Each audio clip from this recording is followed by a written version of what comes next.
Good morning, ladies and gentlemen. Welcome to the Vol State Sports Network for today's broadcast of doubleheader action between the Volunteer State Pioneers and the Salukis of Southwest Tennessee. Two seven-inning contests today. First game will begin right about noon as the umpires are here and the meeting with the coaches is about to begin. As you see, head coach Jim McGuire out, and I think we determined maybe that was Barry Hyatt of the Salukis, an assistant baseball coach. It's not Eric Schoenrock. But thank you for joining me after big win by the Pioneers yesterday and 6 solo home runs. They win 6-5 and move into a tie with these Salukis of Southwest Tennessee for 6th place in the conference. Walter State leads the 14-3 record. Chattanooga State is second. Then there's a tie at 3rd place. Dyersburg and Columbia State, 9-5 records. Cleveland State, 8-6, just ahead of Southwest Tennessee and Vol State. Action today in the TCCAA includes Chattanooga State at Jackson State. And these two ball games here, I guess tomorrow and Monday, Dyersburg State will be playing versus Motlow State. The Walter State Roan State series is already concluded.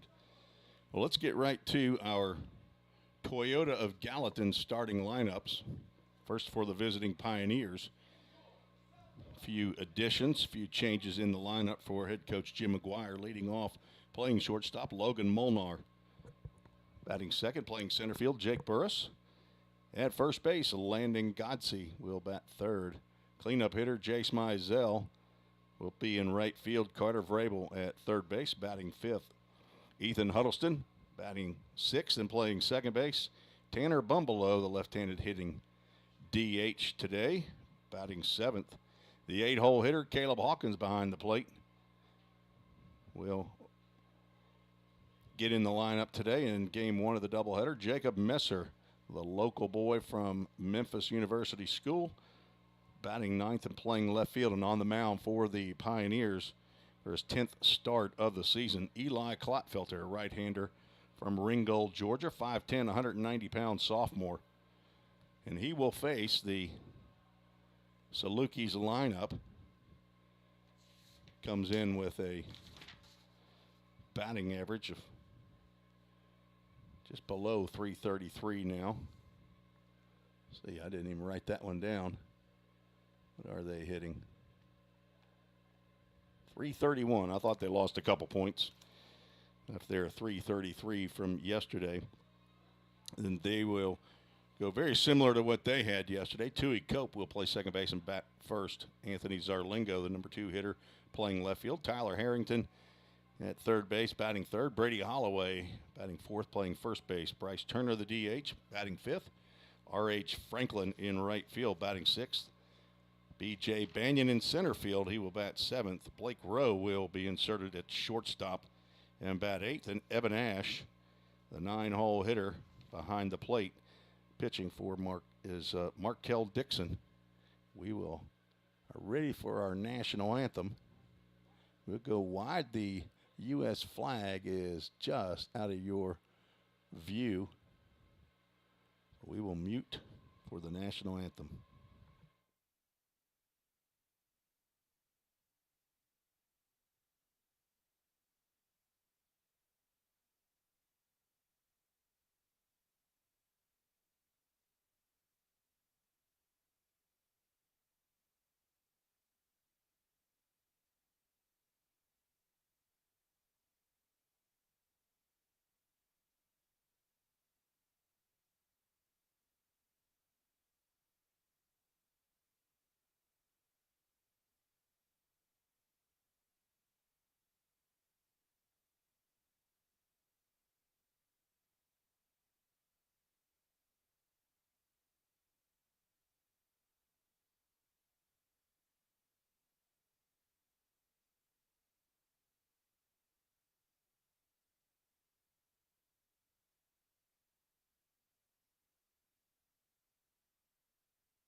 And Alex Qualls says, play ball. Alex Qualls, the PA announcer at the home games for Vol State at the Pioneer Field, the Tim Garrett Baseball Complex. But today we are at USA Stadium in Millington, Tennessee, just outside of Memphis. And already got a couple emails from DeLynn Charla. Shout out to Big J Charla's granny, Marshall, and his little sister, Rainey, watching along with DeLynn in Murfreesboro today. Glad to have you tuning in today. Big J Charla's dad, Jake, is here in attendance, as well as the Mizels are here down from Metropolis, Illinois. Sitting right behind home plate. Glad to have you all here.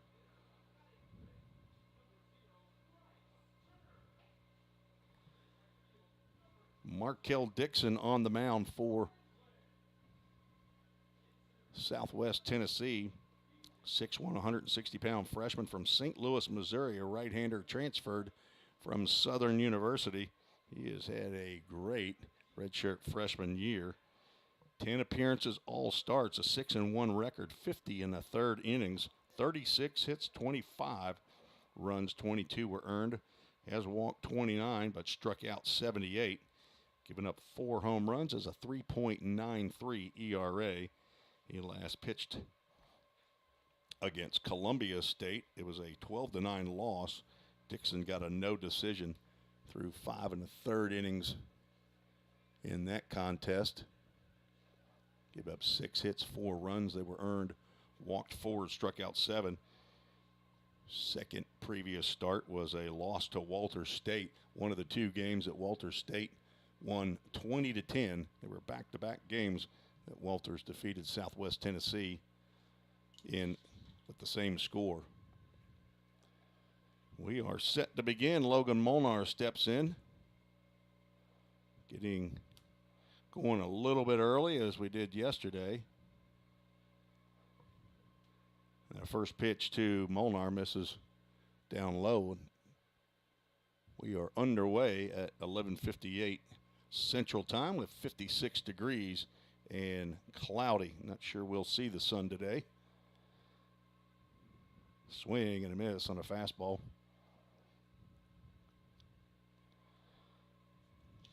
Molnar, one of 6 Pioneers that hit solo home runs in yesterday's ball game.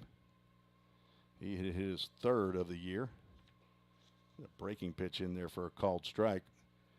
Umpires same as yesterday. They just flip-flop here for game 1 of the doubleheader. Reggie Nichols behind the plate. On the bases, Brian Purcell. 1 ball, 2 strike count. Dixon from the stretch. He bounces one up there. On deck, Jake Burris.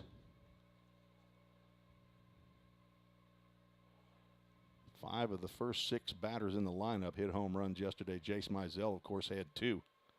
Swing and a miss on a breaking pitch. That ball will get down on the turf. Evan Ash will throw to first base to complete the strikeout. Yesterday I saw in the box score, maybe they corrected it, but Tanner Bumbleau had done the same thing yesterday, and they did not charge him with a strikeout. They did give the strikeout to the pitcher, but they did not charge Tanner Bumbleau with a strikeout. I don't know how that happens, but so 1 out. Jake Burris steps to the plate. Pride of Grove City hit his first home run of the year yesterday over the right center field fence. Once Jace Mizell got one over, it was like opening the floodgates. He did hit his 2nd one. And then after that, Carter Vrabel and Ethan Huddleston back-to-back-to-back. And then in the next inning, Molnar and Burris hit theirs. That pitch catches the outside corner for a called strike. 2 balls, 1 strike. To the red shirt sophomore 3rd-year player, Jake Burris. Another one bounced up. Count goes 3 balls and a strike. Dixon strikes out a lot of batters, but he's walked a batter about every 2 innings, a little less than every 2 innings.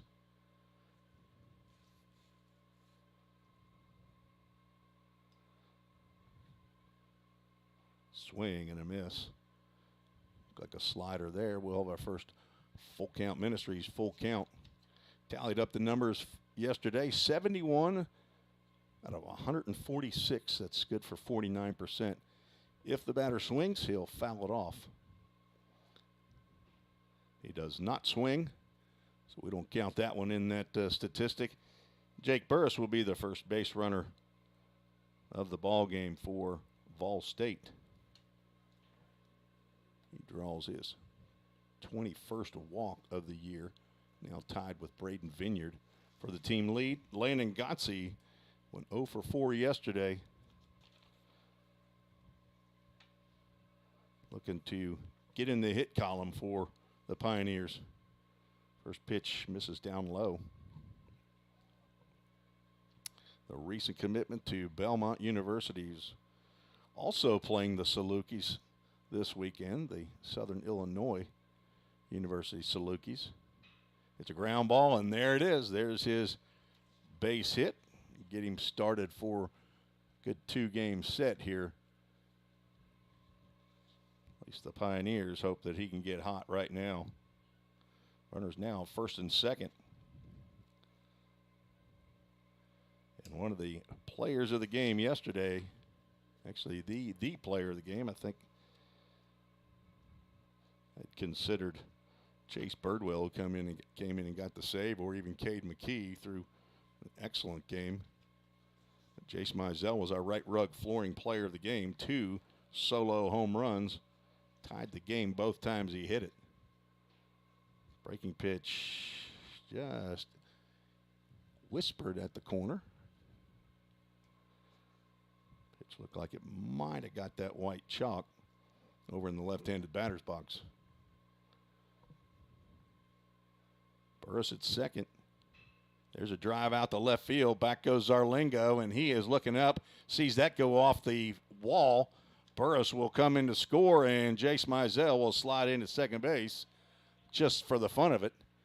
And there is the Framework Athletics first run of the game, driven in by Jace Mizell.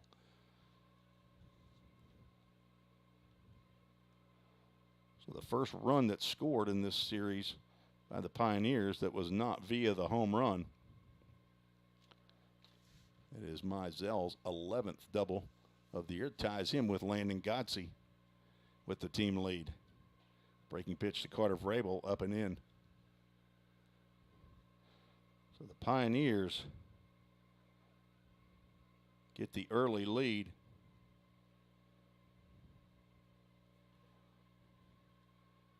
Swing and a miss at a high fastball. Vrabel hit his 7th home run of the year yesterday. He was the middle part of the back-to-back-to-back. Off-speed pitch misses inside. Count goes 2 balls and a strike.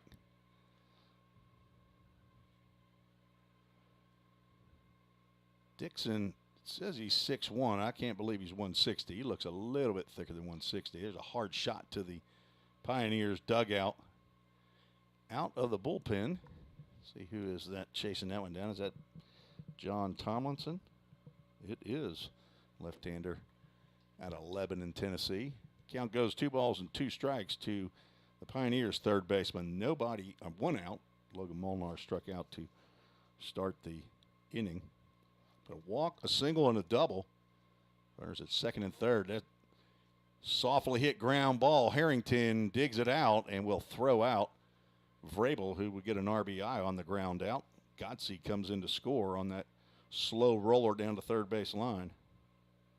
Nice play by Tyler Harrington down at third base. He has shown a very good glove. And on the play, Mizell moves up to third base. Pioneers now lead 2-0. Ethan Huddleston with 2 outs. He will look at a breaking pitch that misses outside. Huddleston went 2 for 3 yesterday. The only Pioneer hitter who had more than 1 hit. He also hit his 3rd home run of the year. Mizell, Vrabel, and Huddleston hit their 10th, 7th, and 3rd back-to-back in the 7th inning. Take a 4-0 or 4-2 lead. Huddleston looking to drive in the 3rd run right here. Fastball misses outside. On deck, Tanner Bumbleau, the DH.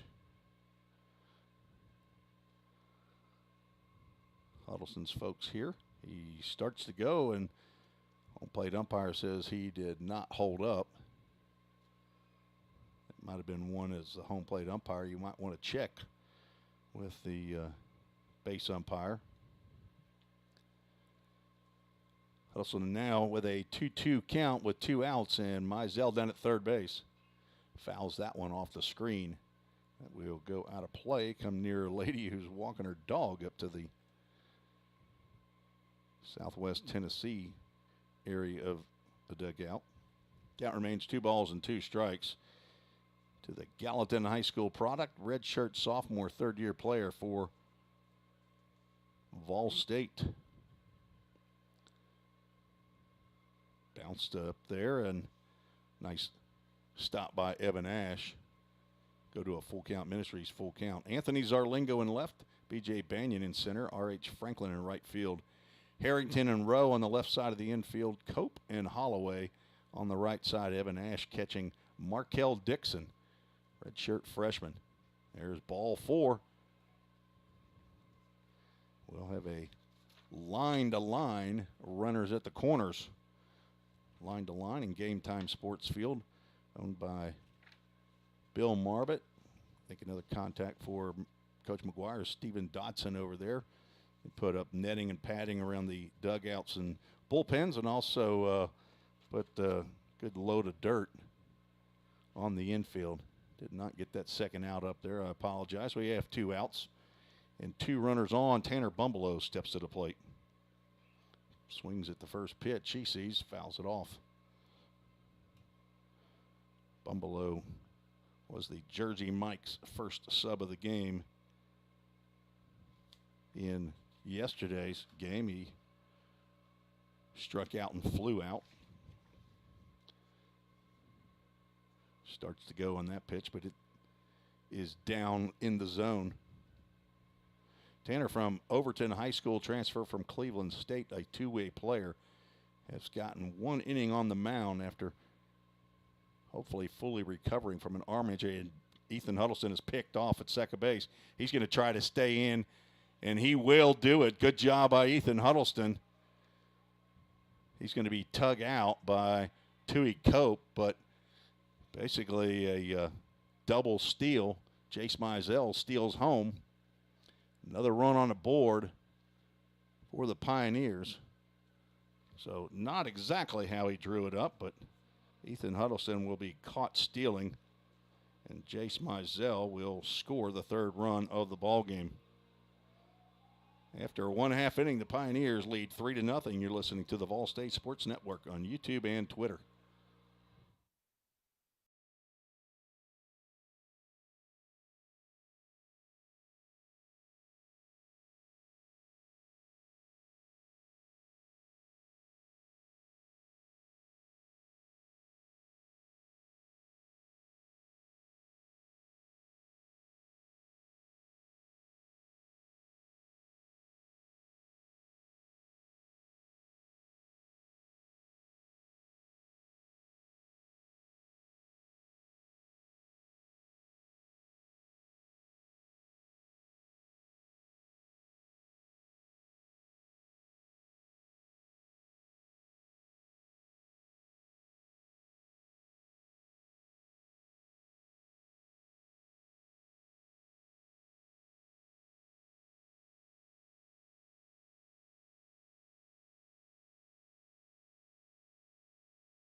Eli Klotfelter out on the mound for the Pioneers, starting game number 10 of the year.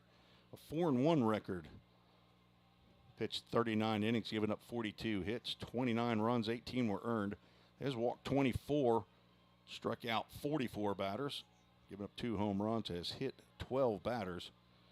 Hoping to keep the ball away from bodies today. Eli, a 5'10", 190-pound sophomore from Ringgold, Georgia, the son of Rob and Crystal Klotfelter, and the brother to Maggie. Got a pawpaw in Ringgold and a Mimi in Tunnel Hill. A year ago, he had 11 appearances, 7 were starts, 27 innings, struck out 27 batters. He's been the number 2 starter the whole year for Jim McGuire is in his second year. Looking for a good start from Eli. His last 2 starts, one was maybe a record-setting win against Walter State, 23-6.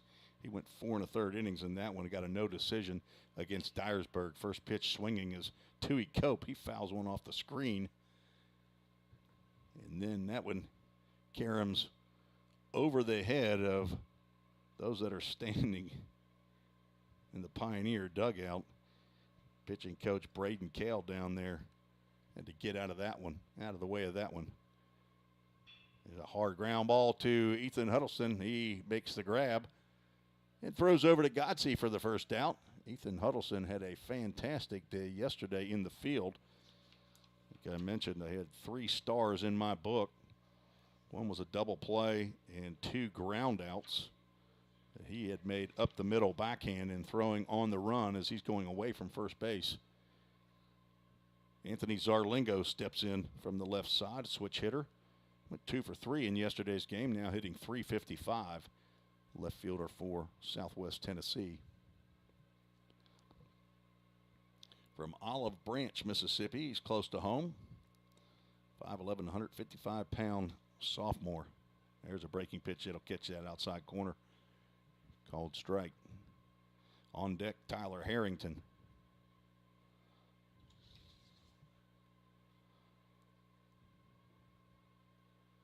Fastball misses down low.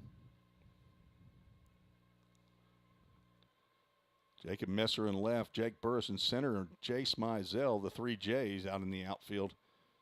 He's in right field. There's a tapper up the middle. It's going to be a tough play. Could Huddleston make that? He can't make that backhand play this time, but even if he had made it, he wouldn't have been able to throw out Zarlingo, and he reaches on an infield single. We'd been putting 3 stars if Ethan Huddleston had made that play. Tyler Harrington steps in.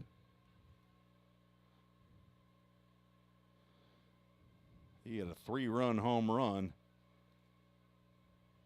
to bring the Salukis back to within 1 run. Hit that home run in the bottom of the 8th inning. Fastball on the outside corner. Catches the plate for strike 1.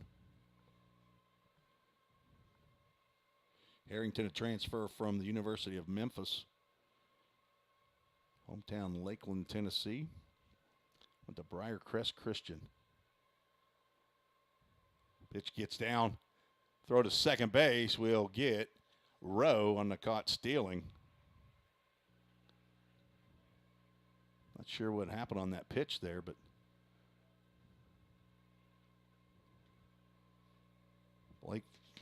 Anthony Zarlingo. I don't know if maybe I said Blake Rowe. The 2 of those guys, for some reason, remind me of each other. That's 2 outs now. 1 ball, 1 strike count to Harrington.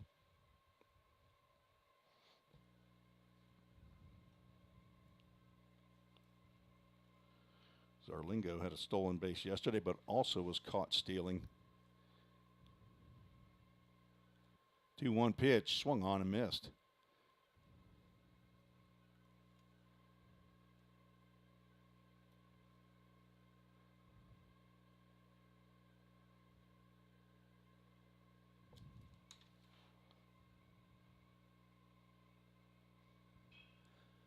High pop up out of play. Count remain 2 balls and 2 strikes.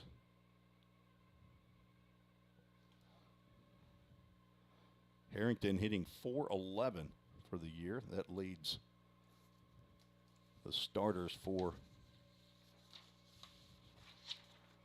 Southwest Tennessee. Swings, fouls that one straight back. Good looking player.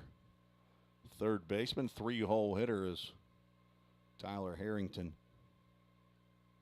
51 RBIs, 8 home runs. That was the 8th that he hit yesterday, which ties him with Brady Holloway. Breaking pitch misses outside with a Full Count Ministries full count. Stay tuned after the game and give you the Full Count Ministries verse of the game today. The 3-2, swing and a miss. Klotfelter retires the side in order, although he did give up 1 hit, but nobody left on base. After 1, the Pioneers lead 3-0. You're listening to the Vol State Sports Network.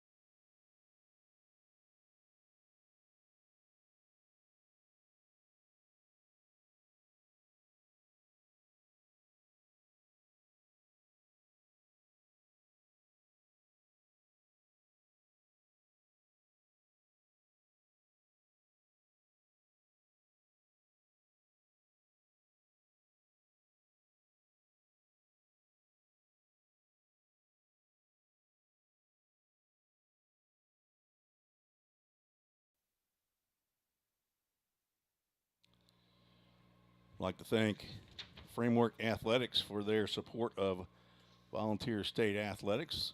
Baseball and softball use the facility over at 104B Jessica Lauren Court in Hendersonville. Thanks to Framework Athletics, as Tanner Bumbleau will step back into the box to lead off the top of the second inning. He was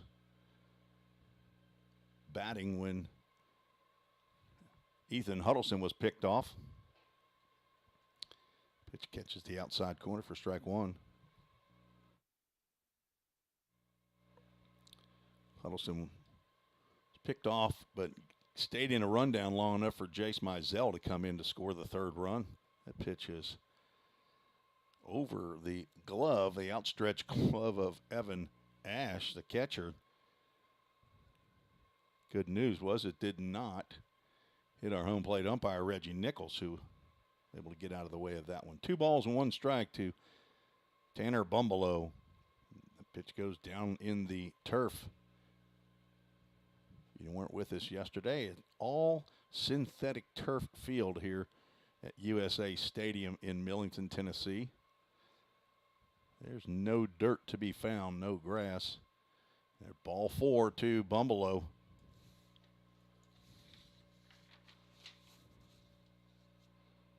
In limited action, that is walk number 5 for Tanner Bumbleau. And the 3rd walk of the game by Markel Dixon. Caleb Hawkins steps to the plate. Stewart's Creek High School transfer from Wabash Valley as the throw over to first base. Bumbleau back. Started out after Stewart's Creek, went to Wabash Valley, transferred after 1 semester over to Dyersburg State. Played there for a year, got in a couple of games. Fastball misses high, and transferred to Volunteer State, where he played last year, had a fantastic year. Hit .299.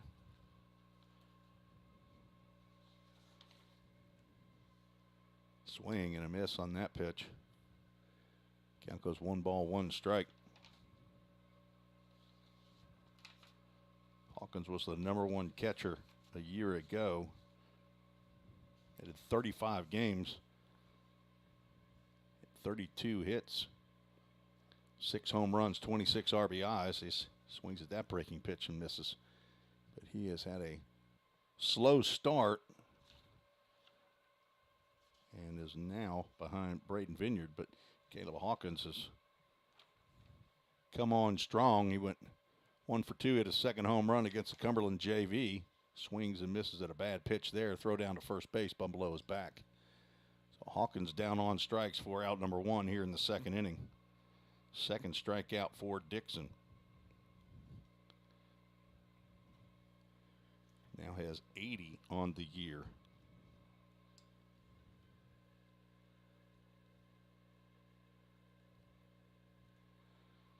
Jacob Messer, the hometown boy, is in there for Pioneers, playing left field. First pitch to Messer. Misses the zone. Ball 1. 1 out. Bum below at first.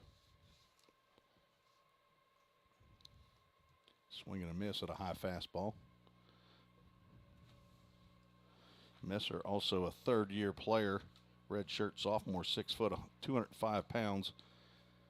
I would assume his folks are here. His dad, Dr. Timothy Messer, throw over to first base, bum below his back. And his mother, Dr. Andrea Smith, both here of Memphis. Younger sisters, Aubrey and Ella Kate. Pawpaw and Gammy in Walton, Kentucky, and a Pawpaw and Mimi in Wynn, Arkansas. Fastball's high. Delayed steal, and Markel Dixon cuts that one off, going to second base. Tanner Bumbelow will get, I believe that's his first stolen base of the year, and it is. Runner now at second base.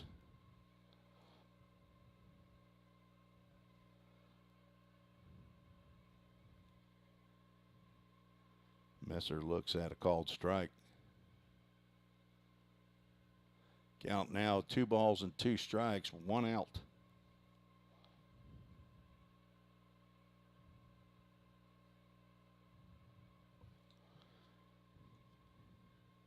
That ball gets away from Ash. Bumbelow will move down to third base on the wild pitch. So runner at third with less than 2 outs. Count now is full to Jacob Messer. Bumbelow reached on the walk, steals second, and moves to third on the wild pitch. After Hawkins strikes out, Jacob Messer at the plate, and he has the infield in. Fouls that one off. Our first full count, first pitch foul ball, 1 for 2. Already here as we're in the top of the second inning. Good time for Jacob Messer to drive in a run. Has 3 RBIs this year. Fouls that one off, just got a piece. Messer looking for his first home run as well. It's 4 hits, 2 are doubles in limited action, hitting 118. He also had a very slow start, but is picking it up. 3-2 pitch.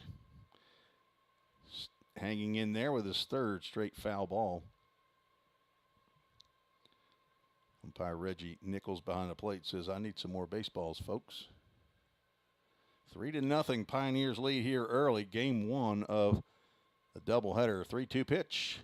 Misses down low. That's ball 4. And we'll have a line-to-line. Runners at the corners. You can't get any more line-to-line than having runners at first and third base. Still 1 out. 4th walk of the ball game for Markel Dixon. Brings the top of the order, Logan Molnar, to the plate. Molnar struck out in the first. Now 1 for 5 in the series with a home run. Don't know that I've ever been a part of a game where the only runs were scored on solo home runs, and it was 6. That's what happened with the Pioneers yesterday. Big win in game 1. Swing and a miss on a slider outside, looked like, or a cutter. Throwing it hard and it moving away from that right-handed batter. Thanks for joining us today on this pre-Easter day after Good Friday.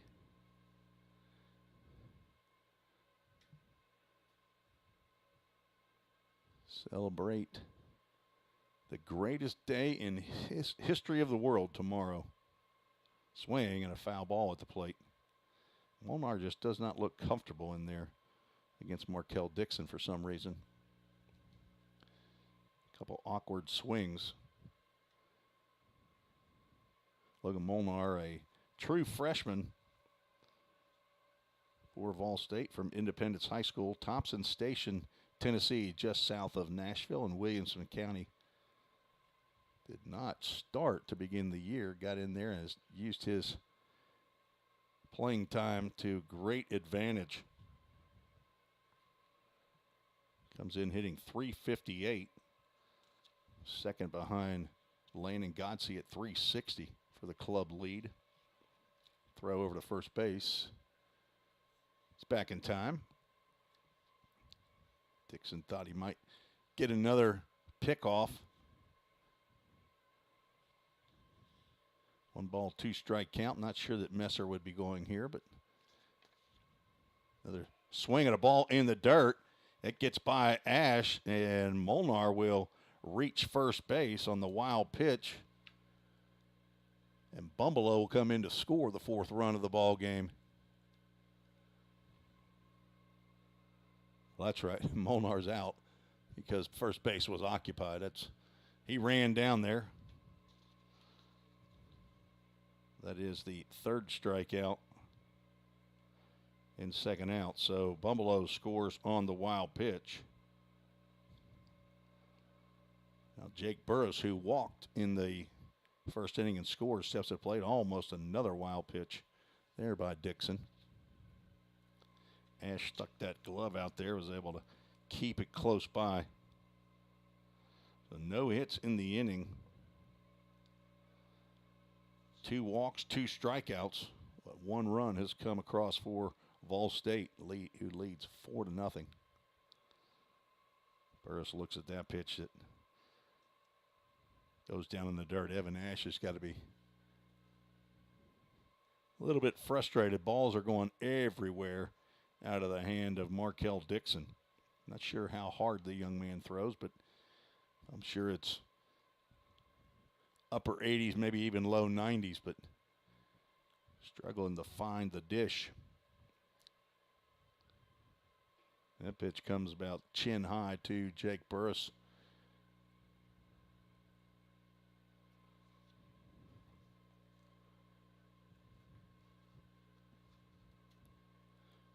Burris only been plunked once this year.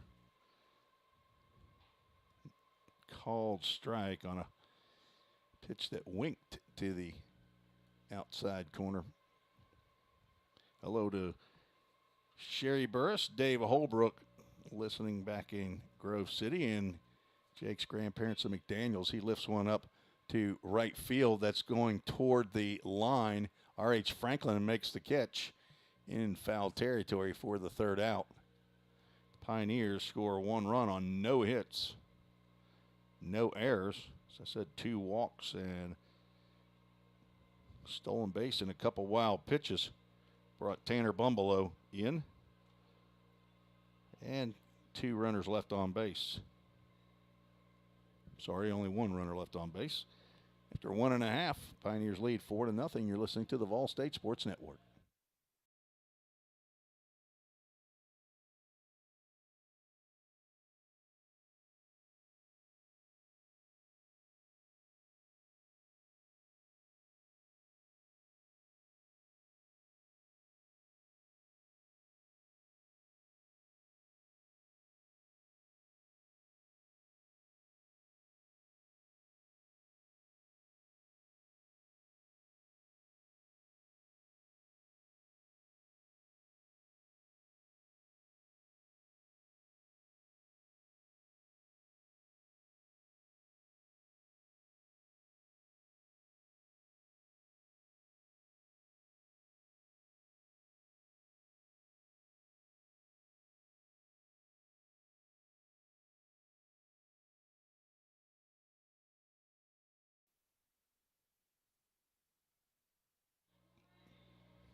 Leading off for the Salukis, Brady Holloway, the first baseman for Southwest Tennessee.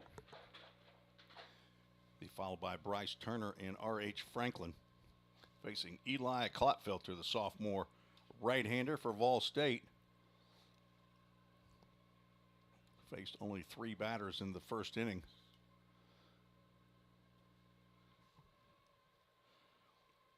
Thanks to a caught stealing. There's a hard shot down to first base. Godsey knocks it down. He'll run to first base and step on the bag for out number 1.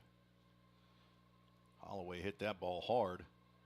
He went 2 for 4 in yesterday's game. Came in hitting .314. Bryce Turner had a huge game yesterday, but nobody on base, or at least didn't drive anybody in, and he will get hit with a first pitch, breaking pitch, and that's Eli Klotfelter's 13th of the year.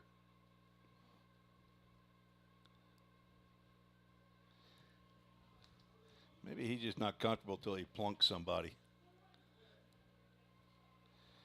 Be interesting to go back and see how many of the batters that he's hit have come around to score.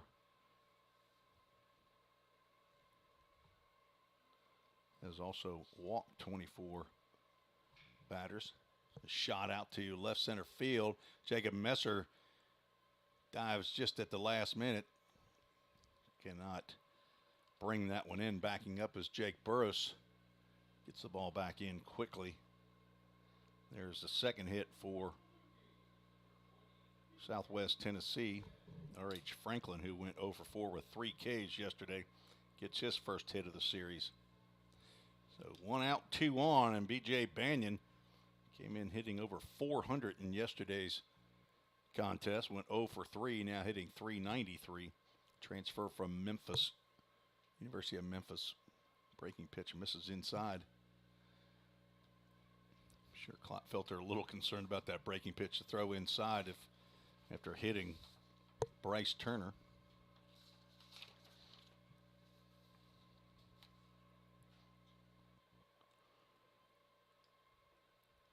Nice backhand by Hawkins. Count goes 2 balls and no strikes.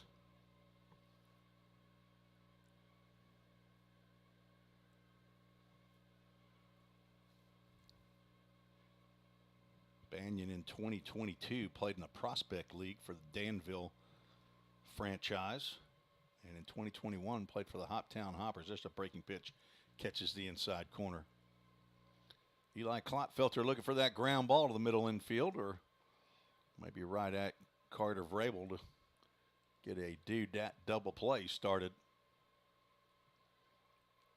Thanks to Craig Sinnard and Do-Dat Communications for their support of Volunteer State baseball. 2-1 pitch. Fastball misses outside. Hawkins bluffs a throw to first base. Count now goes 3-1.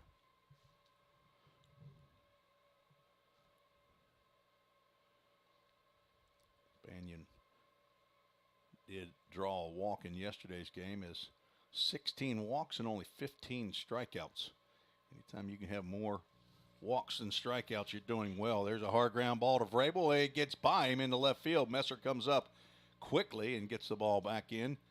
The bases will now be loaded. So after a ground out, a hit batter and 2 singles, Blake Rowe steps in. Left-handed hitting sophomore. Came in as a pinch hitter for Connor Brinkley in yesterday's game and promptly hit into a 4-6-3 double play. Very close play at first base, but the second do-dat double play of the game for Vol State, and that's exactly what Eli Klotfelter is looking for right here, as Rowe fouls that one off.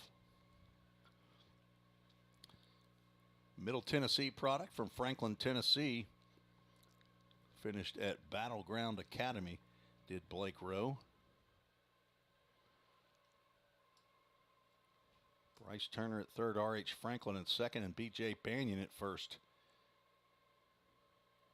A 1 pitch just missed. On deck, catcher Evan Ash. Rowe hitting .328. playing in game number 30 of the season.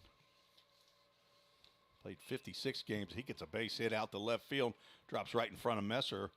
That will get the first run across for Southwest Tennessee, and the bases are still loaded. So an RBI single by Blake Rowe just went with the pitch. That's 3 singles in a row for Southwest Tennessee, and they now have 4 hits. Evan Ash, well, they're calling him Evan Ashee. I just now heard it from the PA announcer, so I'll adopt that as well. It's A-S-H-E.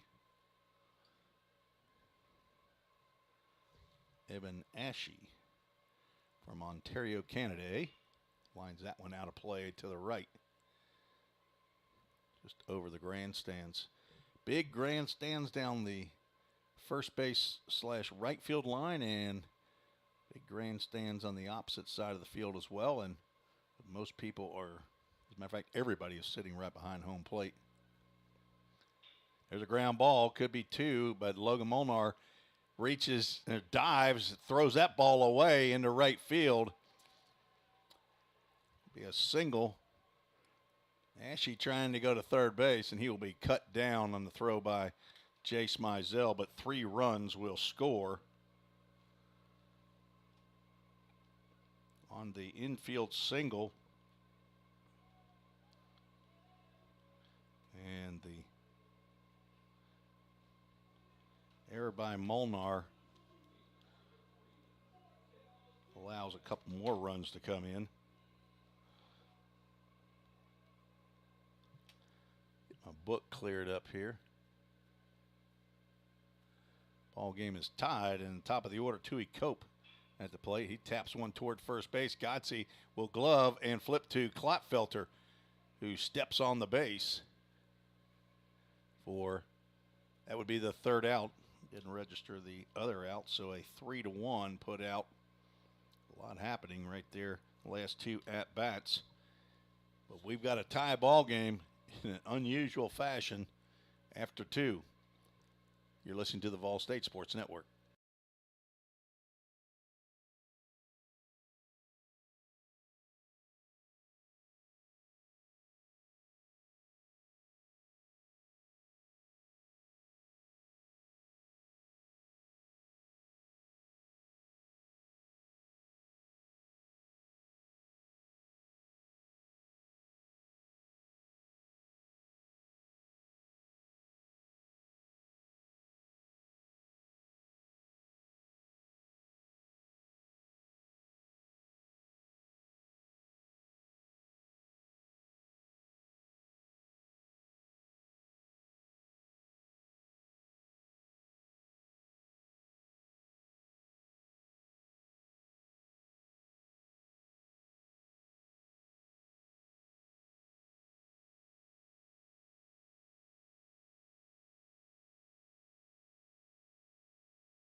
Landon Godsey, Jace Mizell, Carter Vrabel scheduled to hit for the Pioneers against Markel Dixon. Godsey singled to left field in the first inning. Later scored on a ground out by Carter Vrabel. 2 balls, no strikes to the Indianapolis, Indiana native, son of Paul and Suzanne Godsey, brother to Nick. Aunt Rox might be listening in as well.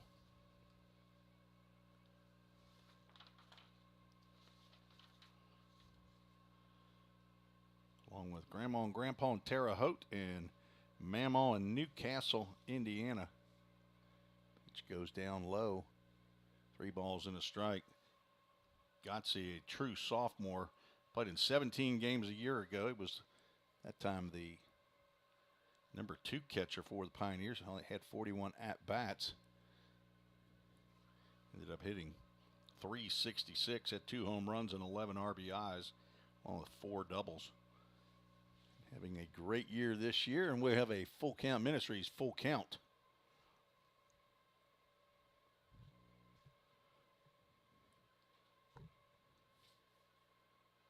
Godsey will draw the walk. Second inning in a row that the leadoff batter has walked. This is the 5th walk of the game by Markel Dixon. Brings Jace Mizell to the plate, who doubled. Drove in Jake Burris in the first inning. Ended up moving to third on the ground out by Vrabel. The pitch misses outside. And then scored on a double steal.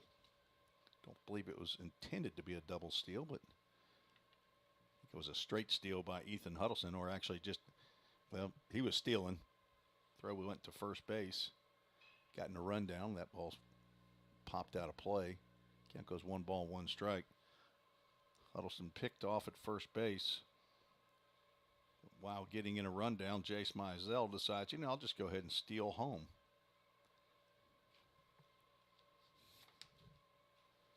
It was Mizell's 10th stolen base of the year. Has not been caught. Huddleston's, that is considered a caught stealing, was only the 2nd caught stealing of the year. Pioneers now are 61 of 63. And that ball is hit up the middle off the glove of Markel Dixon. Goes right to shortstop Blake Rowe. Steps on the base and throws to first base for the double play. So the unusual scoring of 1 to 6 to 3. At least it's unusual in that it never went into the glove of Markel Dixon. But 2 outs. Nevertheless, Carter Vrabel steps in with nobody on and 2 out. He would have to do the shimmy shake back to get out of the way of that fastball.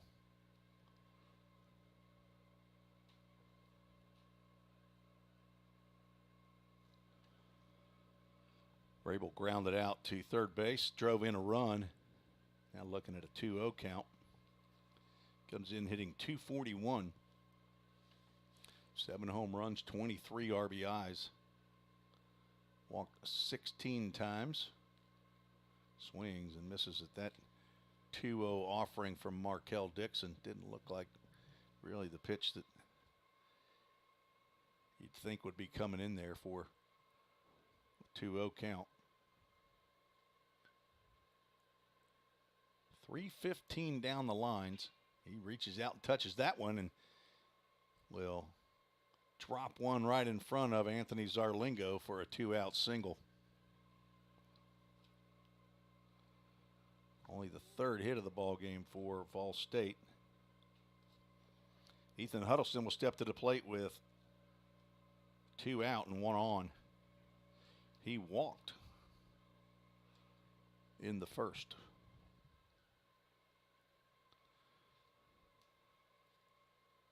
He starts to square around a bunt, pulls the bat back. Pitch called a ball. Clearly bunting for a hit there. There's no sacrifice with 2 outs. Trying to incorporate that into his game a little more often. Gets a pitch to hit there, and it's a little late. Played 12 games a year ago and was injured with a hit by a pitch to the wrist. Ended up taking a medical red shirt. Now every time pitch comes high and tight to him right there at the hands, I kind of cringe a little bit. He'd actually hurt that making a diving play in the field. I think it was a different injury, but it seemed like it was the same wrist, that left wrist. 2-1 pitch misses down low. 3 balls and a strike. He was the starting second baseman a year ago. Josh Griffin was the starting shortstop. But after Huddleston went down, Matt Hall came in and did a great job filling in at second base. There's a drive out to left field. Back goes Zarlingo. He is looking up, and that is off the scoreboard. Ethan Huddleston with his second home run of the series puts the Pioneers back on top with a 2-out, 2-run home run, the first non-solo shot of the weekend. Ethan Huddleston with his fourth big fly of the year. And that will draw a visit from the coach. Looks like, I think that is Eric Schoenrock. A fourth home run for Ethan Huddleston. 2-out knock by Carter Vrabel, and then a don't throw it there swing by Ethan Huddleston. He hit that one high and over the fence right at the scoreboard. I'm not sure if it actually got to the scoreboard, but it's about 340, I think, in that left center field gap. It's 385 to dead center and 315 down the lines. Markel Dixon stays in the ball game. He will face Tanner Bumbleau, who will look at a called strike. Bumbleau walked and scored in the second inning. Pioneers with 2 runs in the inning, 2 hits. Evan Ashe has another one come and bounce off of his body.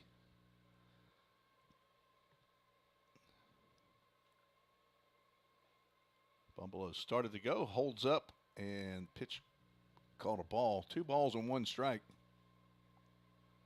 They will check down at first base, which is, that umpire's in a bad spot right there to try to call a left-handed check swing. There's a pitch in there for a called strike.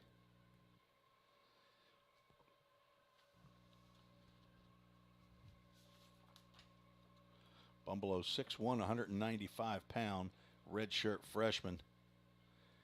We'll now look at a full count Ministries full count. Markel Dixon looks at Evan Ashe and says, "No, okay, you're gonna one hop me now." The pitch barely hit the mound.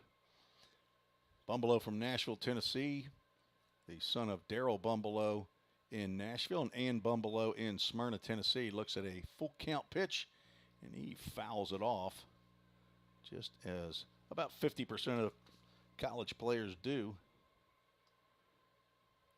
Bumbleau has an older sister, Tori, and an older brother, Tyler.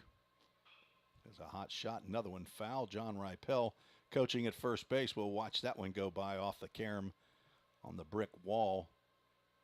R.H. Franklin will pick it up and throw it into somebody who just came out of the Salukis bullpen. A left-hander's getting warmed up in the Southwest Tennessee bullpen right now. Swinging another ball in the dirt.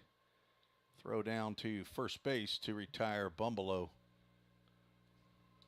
But the Pioneers break the tie with 2 runs, a 2-run home run by Ethan Huddleston.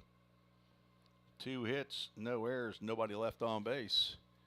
Scheduled for 7, we're through 2.5. You're watching the Vol State Sports Network on YouTube and Twitter.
Also like to thank MGM Industries for the custom-made windows for the press box back at Pioneer Field. Thanks to Joe Gaskins and his son-in-law Patrick Stewart for their support of Vol State baseball. They're located on Free Hill Road in Hendersonville, Tennessee. Contact them at mgmindustries.com. Anthony Zarlingo will step in to face Eli Klopfelter here in the third inning. First pitch comes a little high and tight. Zarlingo is now 3 for 4 for the weekend. Singled in the first, but was caught stealing. Now looking at a 2-0 pitch.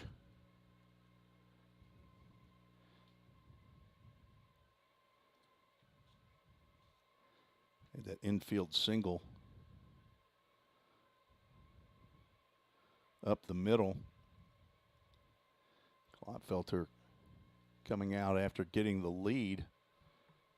The top of the third inning. Now gone 3 balls, no strikes to Zarlingo with Tyler Harrington, who will now step to the plate. A 4-pitch walk.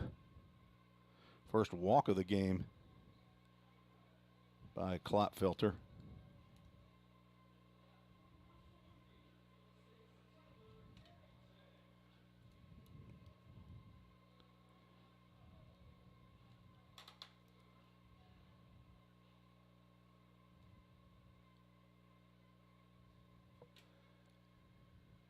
Tyler Harrington struck out to end the first.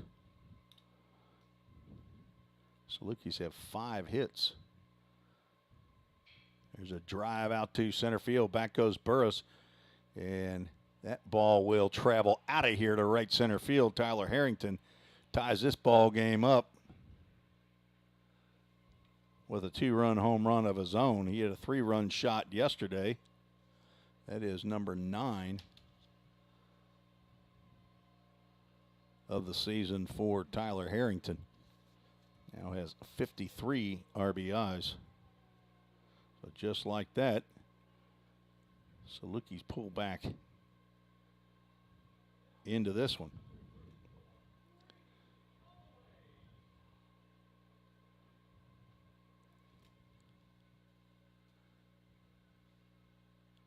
Brady Holloway hitting from the left side, grounded out in the second inning. Hits a fly ball to center field for out number 1 on the first pitch he sees from Eli Klopfelter.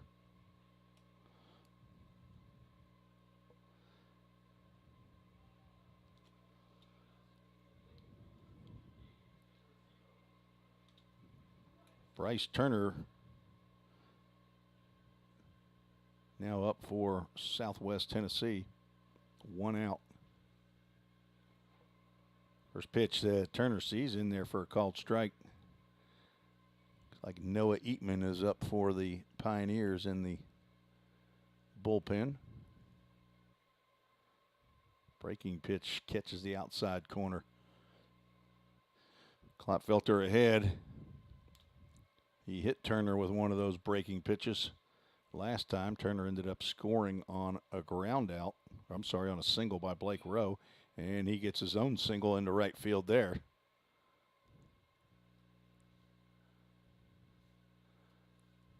Now 1 on with 1 out.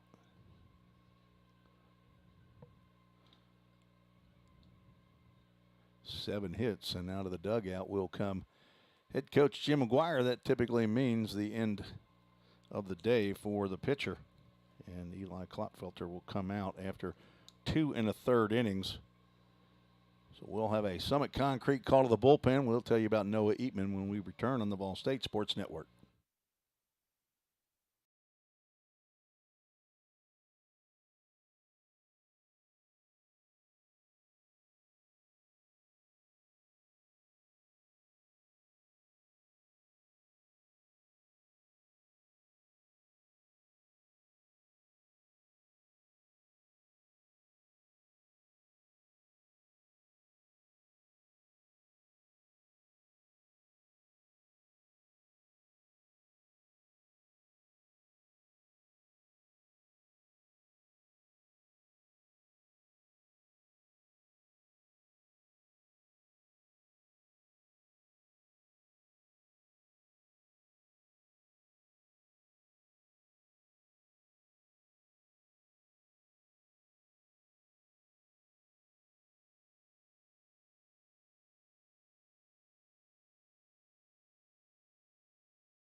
Summit Concrete called to the bullpen for the Pioneers. Noah Eatman, true freshman from Parrish, Florida, 6'1", 210-pound right-hander, the son of Dave and Monique Eatman, grandson of Papa in Englewood, Florida, and Gigi in Parrish, Florida.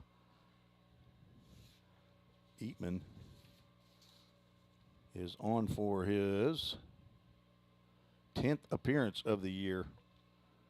2-0 record, has 1 save, 19 innings, given up 16 hits, only 4 runs, which were earned, walked 4, struck out 17, 1.89 ERA.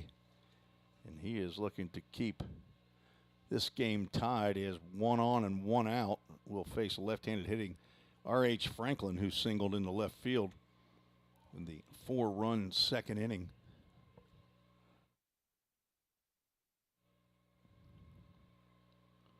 Bryce Turner on at first base. Tyler Harrington hit a 2-run home run to match the 2-run home run by Ethan Huddleston in the top of the inning. 6-6. Eatman's first pitch is fouled off to the left side, so R.H. Franklin has decided he's swinging at the first pitch after striking out 3 times in yesterday's game. Comes in hitting .272. That's gone up with the single already in the ball game. On deck, B.J. Banyan. Drive to right field. Back goes Mizell. He's at the wall already. This ball is gone. Noah Eatman comes in and gives up a 2-run shot. And Southwest Tennessee has their first lead of the game.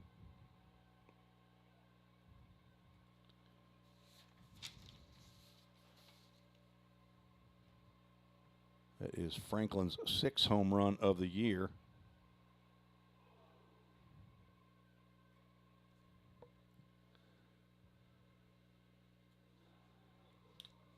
B.J. Banyan steps to the plate. So 2 two-run shots here in the bottom of the third. We are scoring some runs today in game 1. Eatman misses with that fastball.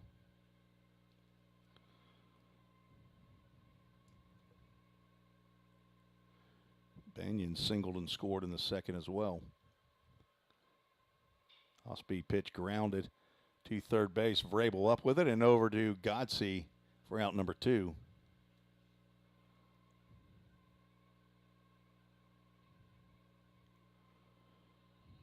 Klotfelter will finish.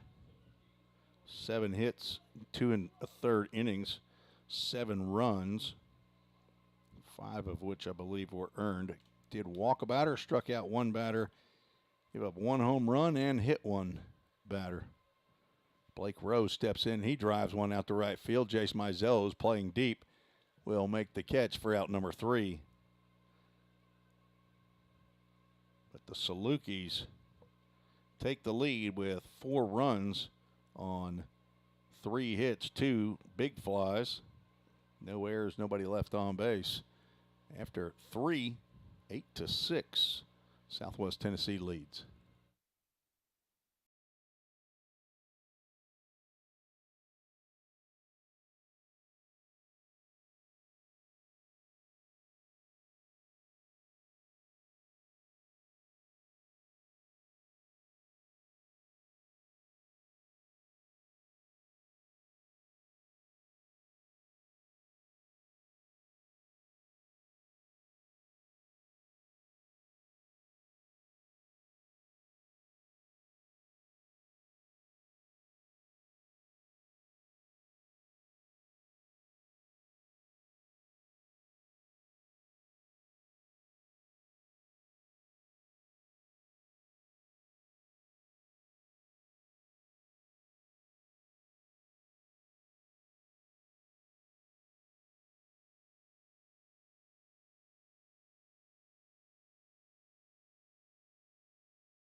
Caleb Hawkins will lead off the top of the fourth inning. 8, 9, and 1 scheduled.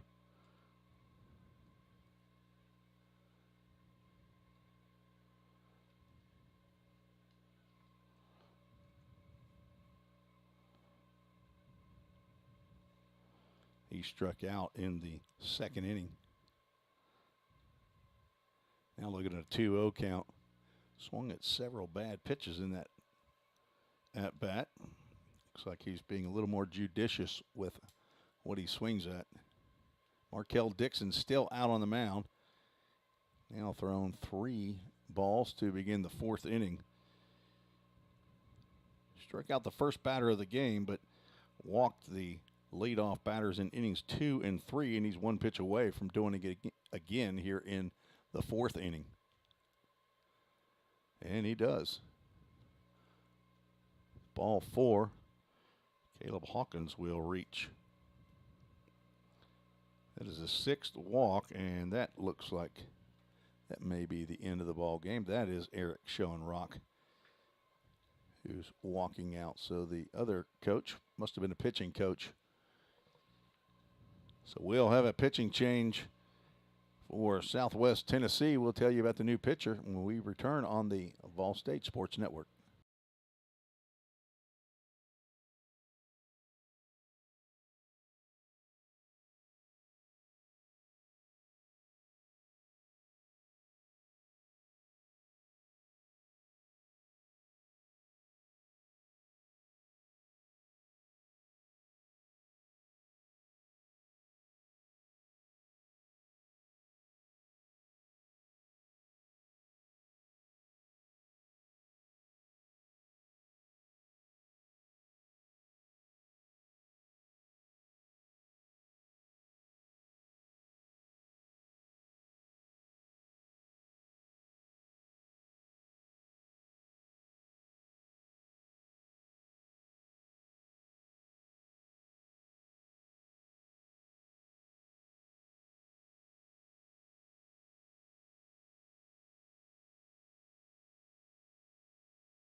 New pitcher on for Southwest Tennessee, number 16, 6 foot, 205-pound sophomore left-hander from right here in Millington, Tennessee, Arlington High School. Transfer from Free to Hardman, where a year ago he got 18 appearances, 6 starts at 3-2 record a year ago, won, say, 50 innings. This year, Wes Cully thrown 39 innings in 11 appearances. This is appearance number 12 and the 4th in relief. 39 innings, 38 hits, 36 runs, 32 were earned. Has walked 24 and struck out 48. Comes in having given up 8 home runs, has a 7.38 ERA, and he is on in relief of Markel Dixon, who goes 3+ innings, walks 6 batters, strikes out 4. And giving up 6 runs to this point. The runner on at first base is his responsibility, and left-hander will face Jacob Messer. Lead off, first pitch in there for a called strike.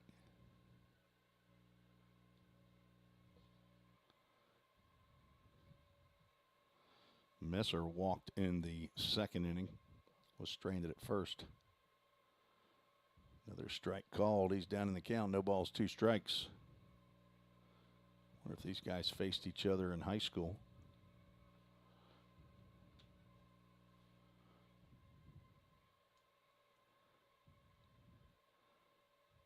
Wearing number 16 on this red jersey. Swing and a miss, and down goes Messer.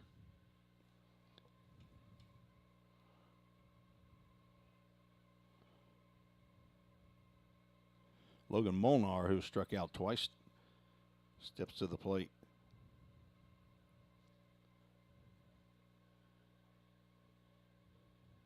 Wesley Cully, Culley.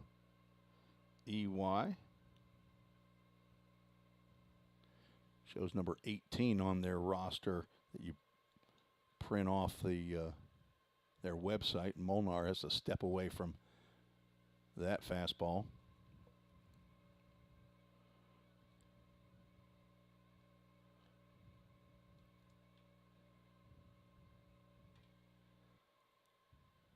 Swing and a miss. He gets handcuffed there.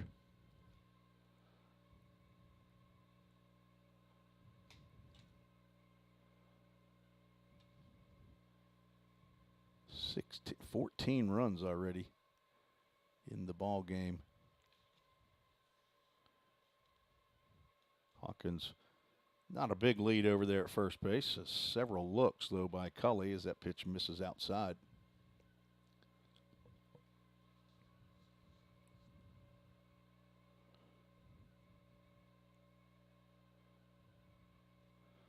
Markel Dixon gave up 4 hits, walked 6 batters, struck out 4, did give up 1 home run, did not hit a batter. Hard shot down the third base line. It goes foul. It goes 2 balls and 2 strikes. Giving up 6 runs so far. All have been earned.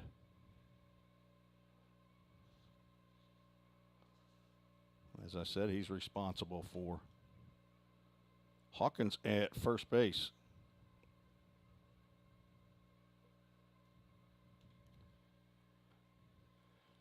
Two balls, 2 strikes. Runner at first. The pitch. High.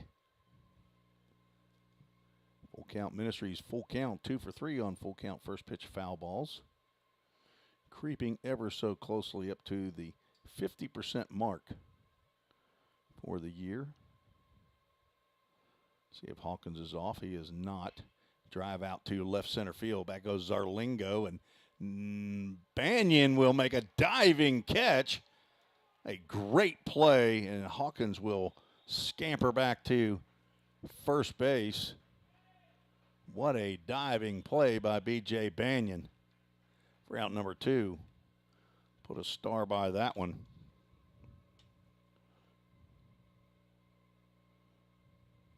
Jake Burris steps to the plate. Walked and flew out. Looking to keep the inning alive for Landon Godsey. Burris hit his first long ball of the year yesterday. For the first part of yesterday's game, it didn't appear as though the ball was traveling very well. See the big flag out there is moving left to right. But then in the last half of the game, the ball was flying. Ball appears to be moving pretty well today. 1 ball, 1 strike to the Grove City, Ohio native.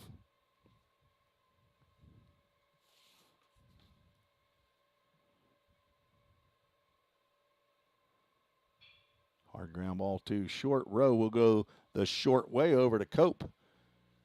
Retire Hawkins on the force out. No runs, no hits, no errors, 1 runner left on base. So Wesley Cully comes in and does the job for Southwest Tennessee. Retires the 3 batters that he faces. Pioneers down 8-6 to Southwest Tennessee. We're going to the bottom of the 4th. You're watching the Ball State Sports Network.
Evan Ashe will lead it off for the Salukis in the bottom of the fourth, facing Noah Eatman out for his first full inning of work in relief of Eli Klopfelter.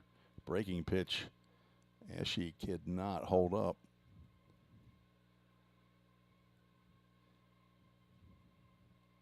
Eatman came in and gave up a 2-run home run and then retired the next two batters. Ahead in the count now, no balls, 2 strikes to the number 9 hitter in the lineup for Southwest Tennessee. Ashe, a freshman, caught game 1 yesterday and catching game 1 of the doubleheader today. It'll be interesting to see if he catches game 2 as well. Fastball misses high from the true freshman. Noah Eatman from Parrish, Florida, just near Bradenton on the Gulf side of Florida. Off-speed pitch popped up down to the Salukis bullpen, and it will get into an empty bullpen. Count remains 1 ball, 2 strikes. Hello to the Gotsies watching in Indiana. Happy Easter to you all as well. Looks like Nick has a game today as well. Also, hello to Dave Holbrook. Just missed with that pitch. 2 balls, 2 strikes. Asked about the fences. Maybe I answered that right after you had asked that. 315 down the lines, 385 dead center, and about, I think, 340-ish to the alleys. Says the premier field here at USA Stadium. Might see if I can find out when this was built. It might have been here 20 years. 2 balls, 2 strike pitch. Called strike 3, I guess. I never saw an arm go up. But Caleb Hawkins threw it on down to third base, and Evan Ashe walked away from the plate. First strikeout by Eatman. Brings up Tui Cope. Real name Tuane. Not sure if that's Tawani. He's a 6'1", 175-pound sophomore from Antioch, Tennessee. Hitting from the left side. 0 for 2. 2 groundouts to the right side of the infield. Breaking pitch misses. Apparently just down or out.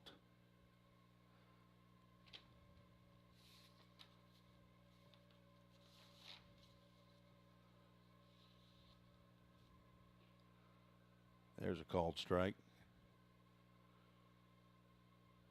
Cope getting on base at about a 430 clip.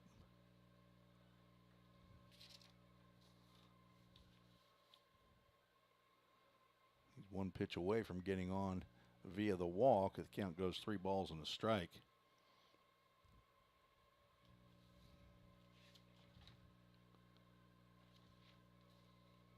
He has walked 20 times. Fouls that one off. It should get out of play into the grandstands. Full count ministries, full count. Cope was walked 20 and struck out 17.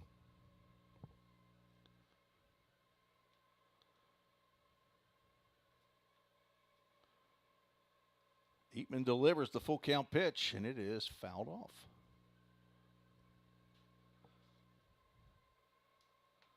On deck, Anthony Zarlingo, who's 1 for 1, been on base both times.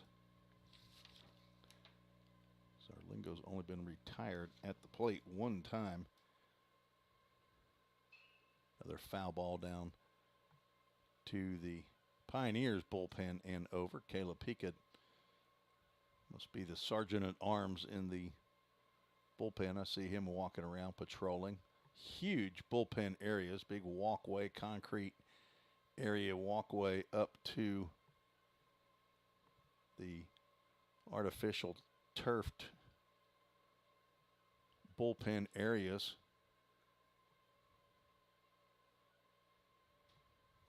The 3-2.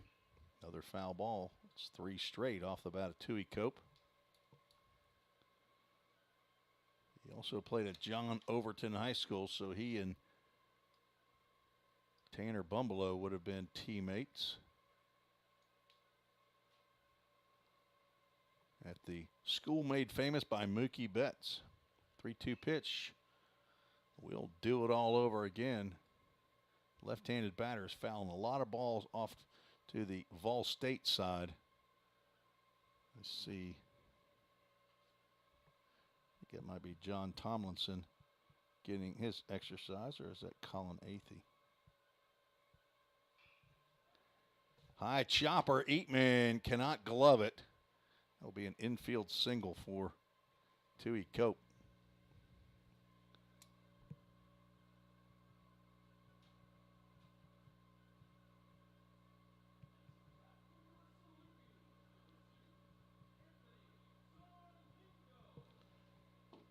Brings up Anthony Zarlingo with 1 out and 1 on. That's the first hit of the weekend for Tui Cope.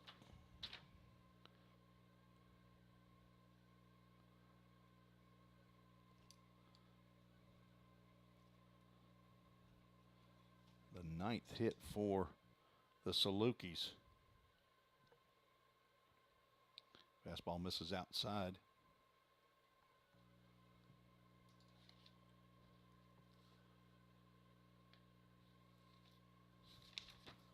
Cope, who walked in yesterday's game in the first inning, stole second.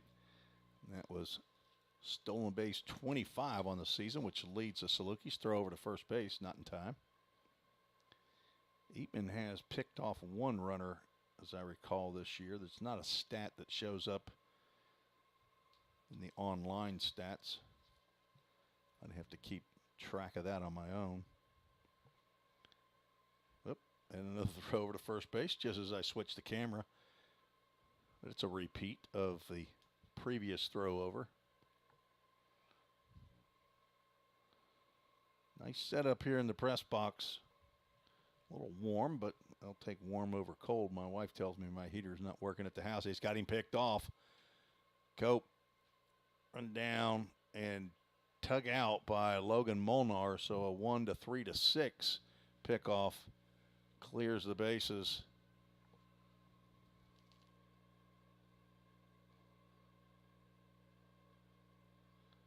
We're out number 2. So in my mind, that's 2 pickoffs for Noah Eatman. He has a 1-0 count to Anthony Zarlingo. Sophomore switch hitter. Fouls 1 straight back.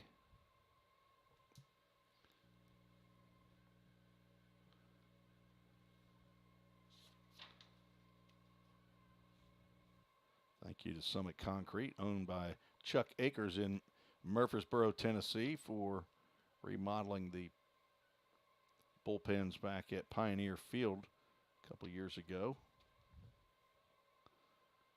Thank all of our sponsors.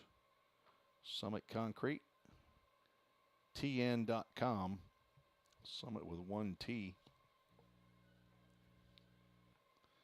Chuck Akers, former player for Coach McGuire at MTSU. Zarlingo squares around the bunt, pulls the bat back, and the pitch is called a strike. Be good if you could get Zarlingo and let Tyler Harrington lead off the 5th inning. He has 2 two-run home runs for the weekend. There's a ground ball to Huddleston. Should be out number 3, and it is. After a single, a pickoff, only 3 batters do come to the plate in the 4th. Pioneers still find themselves down by 2. You're listening to the Vol State Sports Network.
3, 4, and 5 due up for Pioneers in the top of the 5th. We're scheduled for 7 innings. This is game 1 of the doubleheader. Godsey singled and scored in the first, walked, and was forced out in the 3rd inning. First pitch he sees in there for a called strike.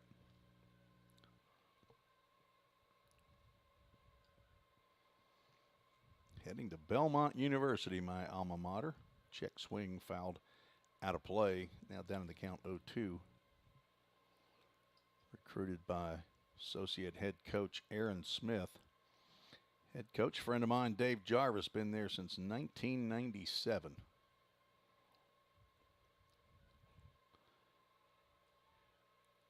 That pitch called strike 3. Wow. Godsey moved out of the way of that pitch. Second strikeout for Cully. I never see an arm go up. Mizell moves out of the way of that one. It's called a ball. Saw Ashe throw that ball down to Holloway at first base, and I thought, what's going on? Mizell with a flare out to center field. A little softly hit line drive. Gets down for a base hit.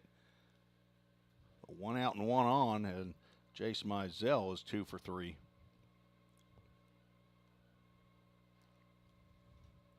Carter Vrabel stepping to the plate. He could tie this game up with his 8th home run of the year. Hit one of the solo shots yesterday and is 1 for 2 so far here in game 2 of the series, game 1 of the doubleheader. Swings and misses at an off-speed pitch from Wesley Cully. Carter Vrabel from Father Ryan High School in Nashville, Tennessee, where he finished his high school career. Started it in Houston, Texas. His dad was down there coaching. There's a hard ground ball up the middle. That'll get through for a base hit. Pioneers got something going here in the 5th. Vrabel now 2 for 3. And it brings Ethan Huddleston to the plate. The little brother to Noah. Probably listening and watching back home in Gallatin, Tennessee. Guess Noah's girlfriend is probably sitting pretty close by. Huddleston squares to bunt, pulls the bat back, and that pitch called a strike. Juliana, I believe is her name. Rachel, Ethan's girlfriend, might also be watching. Hello to both of the Huddleston girls. Or girlfriends. Mizell hopping off of second base. Cully delivers the pitch. It's low.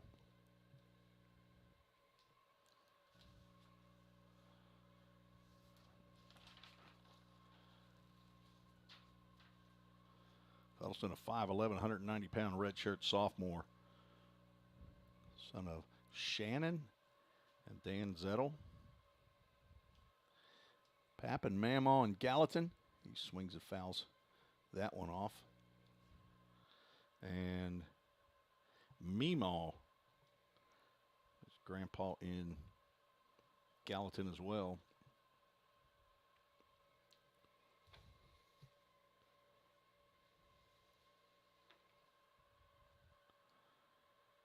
Playing in game number 79 as a Ball State Pioneer in his 3 years. 1-2 pitch. Hard ground ball to third. Harrington will collect, gathers, step on third, throw to first base. Nice pick by Holloway, and that is a 5-3 double play to end the inning. Huddleston is questioning that call, as is head coach Jim McGuire, talking to Brian Purcell, but I don't think Brian's going to change his mind and bring everybody back out. So a 5-3 double play ends the threat.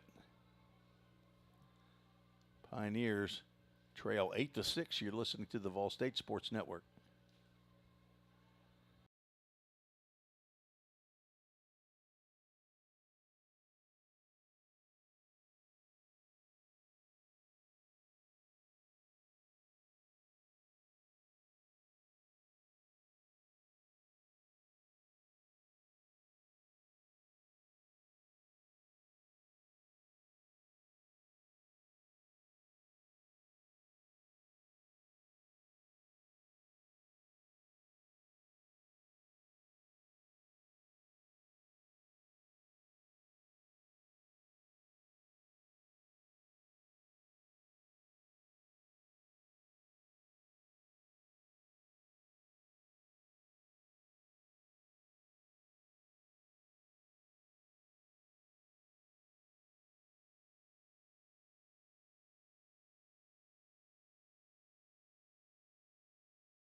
Thank you, Dave Holbrook.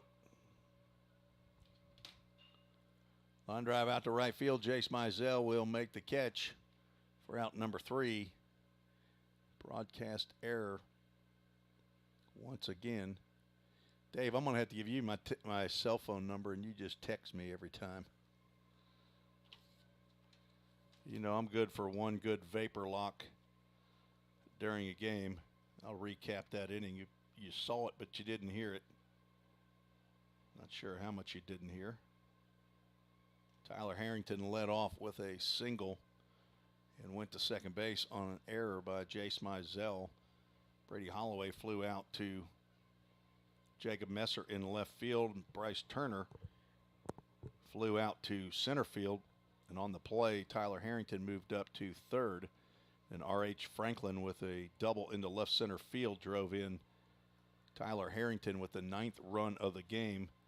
And B.J. Banyan just flew out for out number 3. So 1 run on 2 hits. There was 1 error. It ended up not really costing Vol State. And 1 runner left on base. We're through 5 complete, 9-6. Wesley Cully back out on the mound. Need to hire you, Dave, as my assistant. Dave Holbrook, all the way up in Grove City, sending an email. Thanks for helping me out. Glad I looked down at my phone.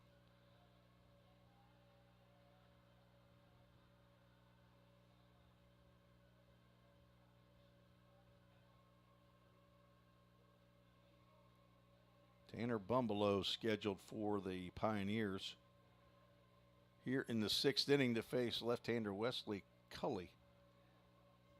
Surprised Coach McGuire did not pinch hit for the left-hander, but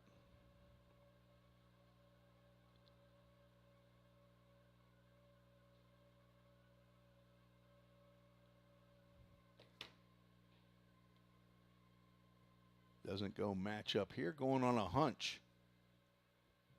Tanner Bumbelow walked and scored and has struck out. Cully misses with the first 2 pitches to the redshirt freshman from Nashville, Tennessee. Good looking player. Can hit, can pitch. Looking forward to seeing him on the mound. May see game 3. There's a 3-0 pitch called strike. Now Reggie Nichols has a strike call right there. Swing and a miss. We'll have a full count, Ministries. Full count. Thanks to Jacob Oldham and Josh Carmen, 2 of the 3 full-time employees who are Vol State alum. Cully working quickly. There is strike 3. Okay, now I'm seeing some kind of antics there from Reggie Nichols. It's not your normal turn to the right and ring him up. He backs up and then throws both hands up, I guess. Almost looks like he's calling timeout, but strikeout looking. That is the 3rd strikeout by Cully. That ball is dropped right in front of R.H. Franklin by Caleb Hawkins. He gets a 1-out single on the first pitch he sees. He's now 1 for 2 with a walk, been on base twice. Jacob Messer, another left-handed hitter. Pioneers only have 4 left-handed hitters. Tanner Bumbelow, Jacob Messer, Big J Sharla, and Landon Luderman. And 2 of them are facing a left-hander, Wesley Cully. Strike called. Messer has walked and struck out. About a big fly right here. Jacob Messer in front of the hometown. Big fly, but it goes foul. And down the count, no balls and 2 strikes. Playing in game number 15 of the year. This is Vol State's 38th game of the year.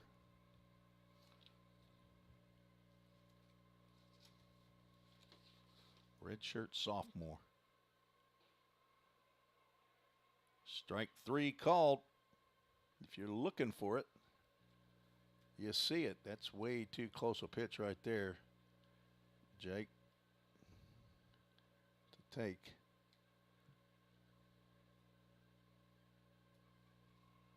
With 2 strikes. I'll have that other out up there. It's 2 outs and 1 runner on first base. Logan Molnar is 0 for 3, steps in. He's got a home run in yesterday's game. Pitch misses outside.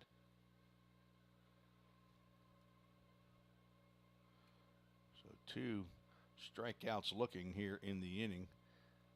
Sandwich around a base hit by Caleb Hawkins.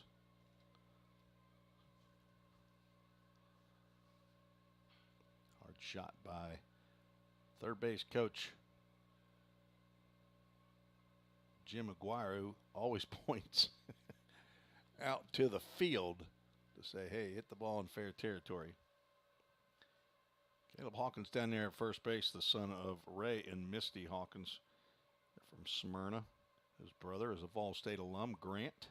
Played a year and then finished up at Arkansas State.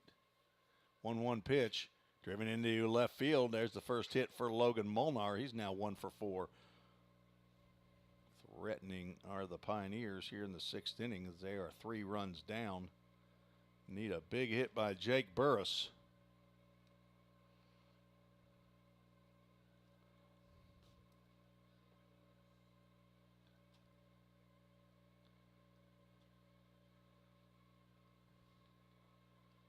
Burris came in hitting .268. He's 0 for 2 with a walk and a run scored.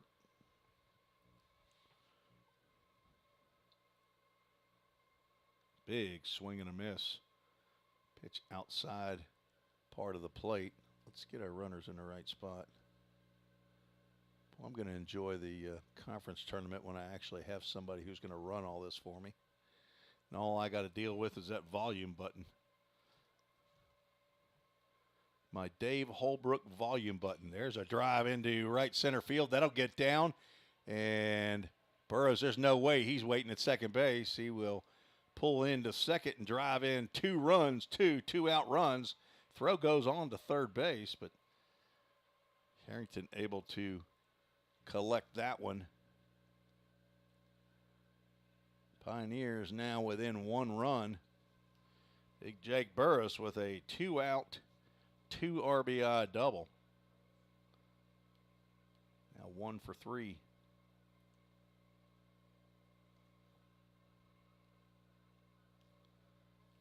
That will draw a visit from the pitching coach, or not. I think that is the head coach. I don't wear numbers, and I don't know the coaches that well, so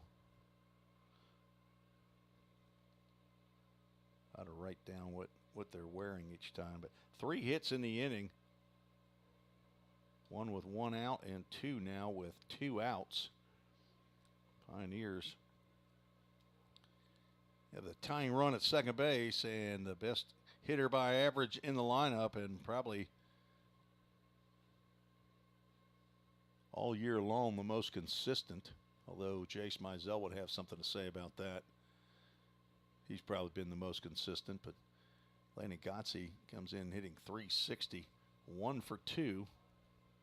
Steps in a big spot for Vol State. Singled and scored in the first, walked in the third, and struck out in the 5th.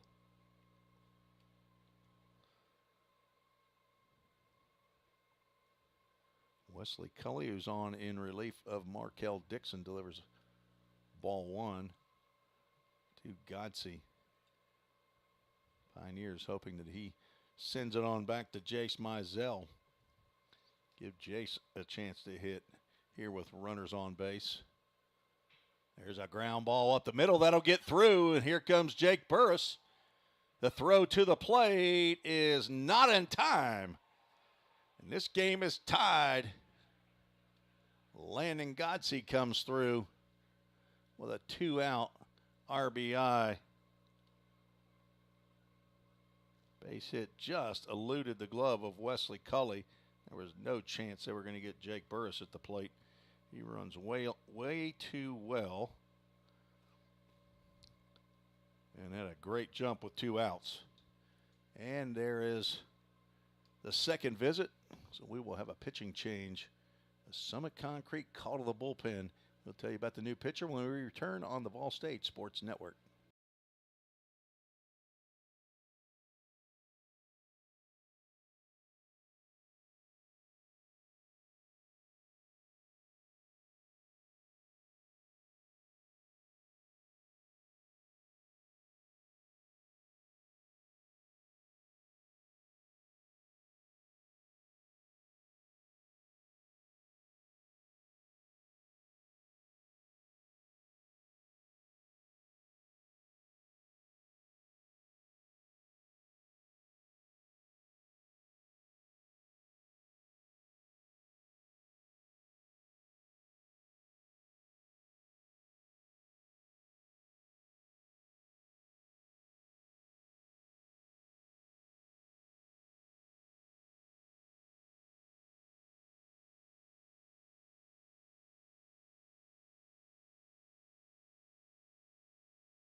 Summit Concrete call to the bullpen for the Salukis. Number 8, Hayden Collins, 6'3", 175-pound freshman right-hander from Lexington, Kentucky, Lexington Christian High School. He is on in relief of Wesley Cully, who went 2 2/3, gave up 6 hits, did not walk about or struck out 4, and has given up 3 runs so far, and the runner on base is his responsibility. Hayden Collins on for his 8th appearance, all in relief, thrown 9 1/3 innings, given up 9 hits, 5 runs that were earned, walked 3, struck out 10 batters, 4.82 ERA. First pitch to Jace Mizell outside the zone. Mizell 2 for 3, double, drove in a run in the first, and swings and misses there. Also had a single in the 5th, grounded into a double play that just tipped off the glove of Markel Dixon right to Blake Rowe, the shortstop, who stepped on the bag and threw to first. Mizell did not flinch on that inside breaking pitch. Appeared to be happy to take one for the team there and let his roommate Carter Vrabel step up with 2 runners on. And it's a high chopper that it's off the screen just above the Pioneers dugout. Lands softly among the players that are standing at the fence.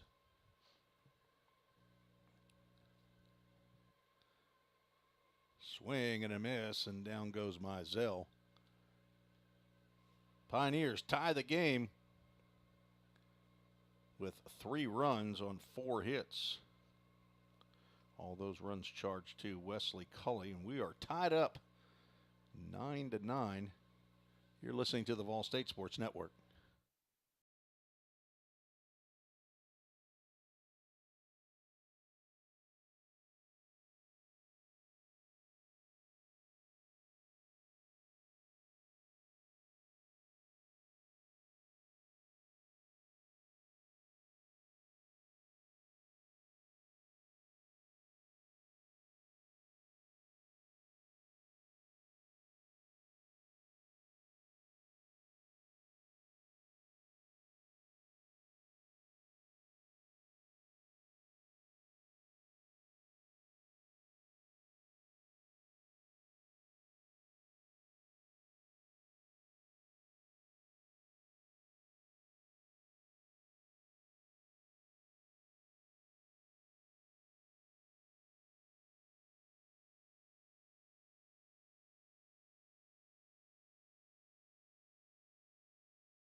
But I need to find some trigger, something to remind me to make sure to turn that red button up, red knob up for the volume. Not sure. Doesn't happen often, but happening way too many times. Blake Rowe will lead off the top of the sixth, or bottom of the sixth, and face Noah Eatman. Swings and misses. Actually fouls and tips it at the plate. Rowe 1 for 2, singled and scored. Drove in a run in the second inning. Lined out to Jace Mizell, who's playing very deep in right field. Jake Burris somewhat deep in center field. Jacob Messer playing a regular spot in left field.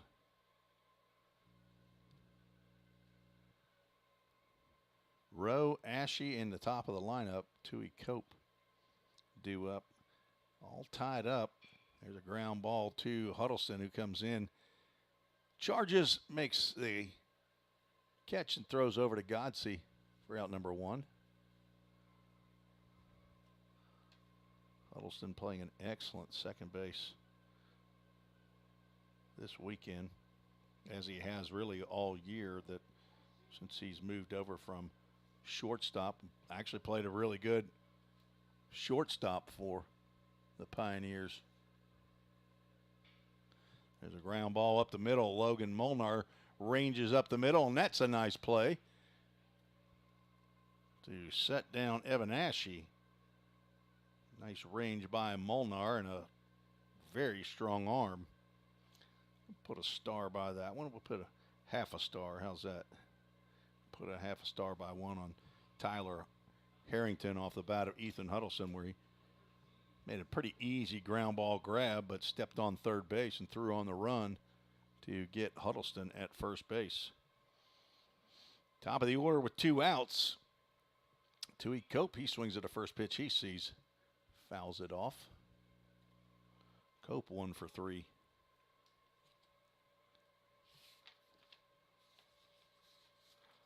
Cope, a year ago, played in 51 games at .271, a home run, 17 RBIs, 20 stolen bases. Breaking pitch misses outside from Eatman. Noah came on in relief of Eli Klotfelter in the 3rd inning. So this is Eatman's 3rd full inning of work. Foul tip in and out of the glove of Caleb Hawkins.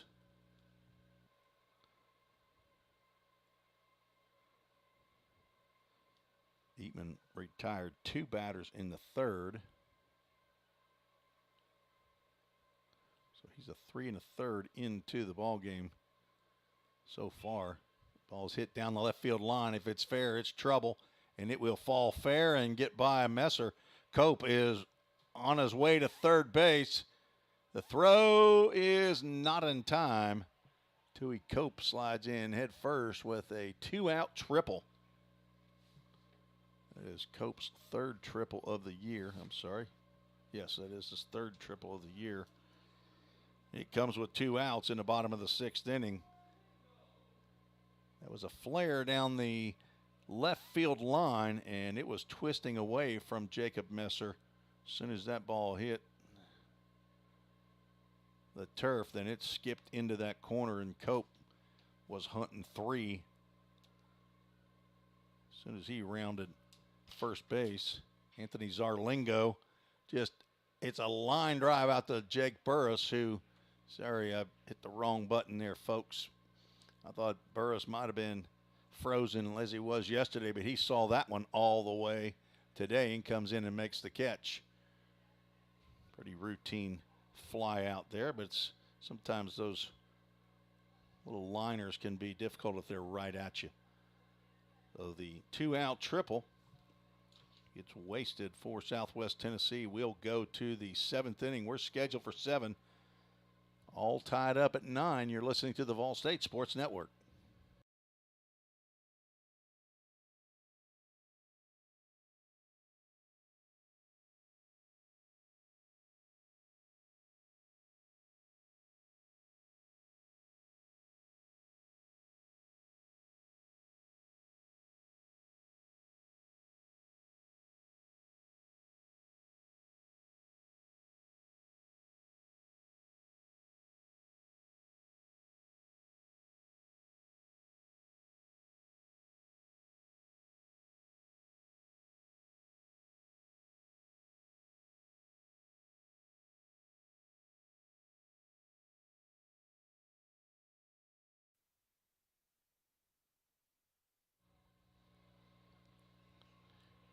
Leading off for the Pioneers in the top of the 7th inning, Carter Vrabel is 2 for 3. Ethan Huddleston 1 for 2, and Tanner Bumbleau are scheduled. Vrabel with 2 singles and a run scored and an RBI on a ground out. He looks at the first pitch around those pretty blue molded cleats he's wearing.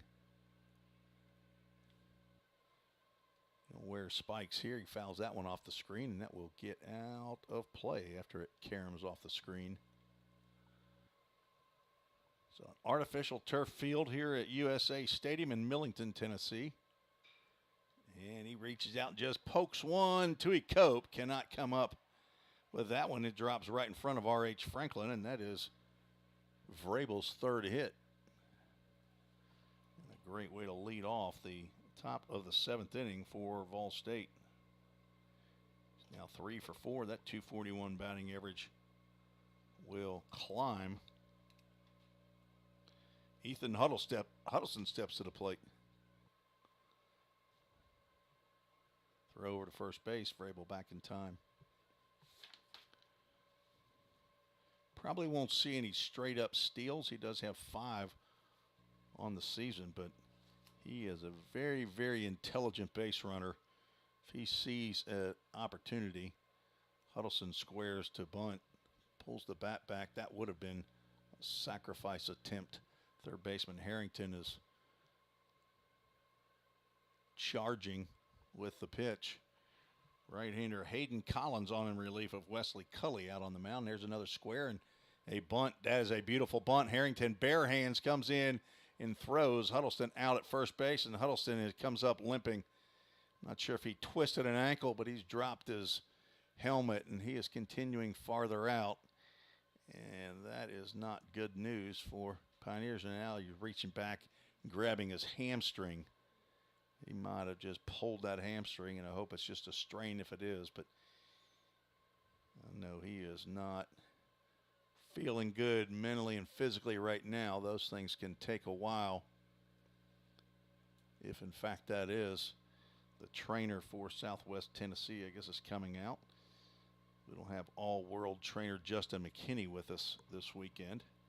He's probably sitting at home eating malted milk ball Easter eggs. I know if I was sitting at home, that's what I'd be doing. Watching a little baseball, maybe doubling up with the Masters if they're playing. Huddleston now. He's limping back, but he did jog back. But a sacrifice bunt. I know he was trying to beat that one out, but it's again another nice play by Tyler Harrington to retire Huddleston. So 1 out and a runner at second base. Tanner Bumbleau, the big orange bat, steps to the plate. First pitch, breaking pitch, misses outside.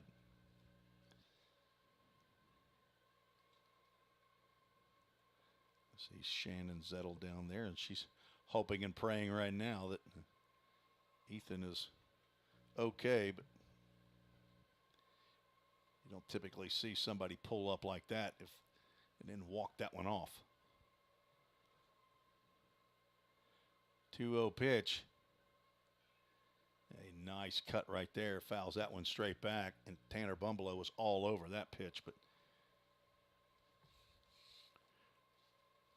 had a 3-run home run, his first collegiate hit at Cumberland JV, or Cumberland University a couple weeks ago. Has had 1 hit since then. Now a good time for hit number 3 on the year. He looks at breaking pitch called strike. Just doesn't have enough at-bats this year to have probably a good feel for the strike zone and what umpires are calling. He's got that back foot all the way on the white chalk in that batter's box. Swings and fouls it into the catcher's mitt, but that'll be strike 3 in the second out. Third time that Bumbleau has struck out. Second strikeout for Collins. 2 outs now in the inning. Caleb Hawkins Time for Hawkins to be a hero. Driving that go-ahead run. Breaking pitch just misses his left elbow as Vrabel started to hop off. I thought maybe he was going to take off for third. Not that I don't think it's a good time right now. You don't need third base. Got as huge a lead as he does out there. The pitch at the letter is called a strike. Hawkins 1 for 2. He singled and scored in the 3-run 6th inning. Pioneers tied the ball game. Vrabel, big lead. There's a drive out to left center field. Did he get enough of it? B.J. Banyan is out and under for the third out. Hawkins gave it a ride, but B.J. Banyan can cover a lot of ground out there in center field.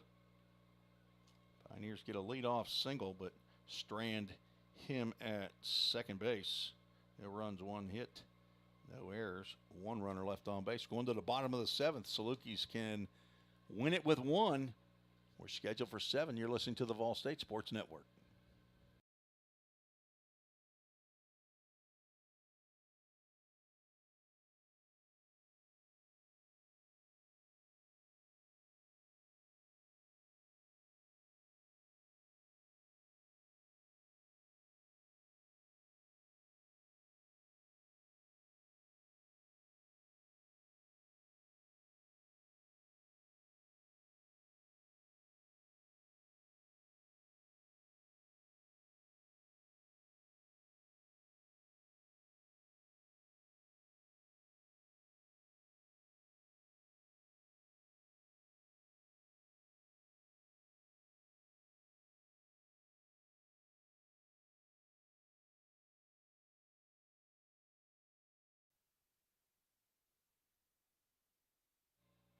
Summit Concrete called to the bullpen for the Pioneers. Redshirt sophomore Cade Sanders on in relief. And I'm going off of my old eyes here just to make sure. There we go. Put the binos on him. But I've seen this kid pitch in Nicaragua, but he looked a lot different back then when he was 12 and 13 years old. The son of Clay and Tressa Sanders. 5'11", 205-pound redshirt sophomore from Hendersonville, Tennessee. Went to Hendersonville High School. And the big brother to Kylie, who's at UT Chattanooga, and Witten, who is in elementary school, I believe, maybe 5th grade still in Hendersonville. Has a Nama in Hendersonville. That's Becky Sanders. And granddad in Centerville.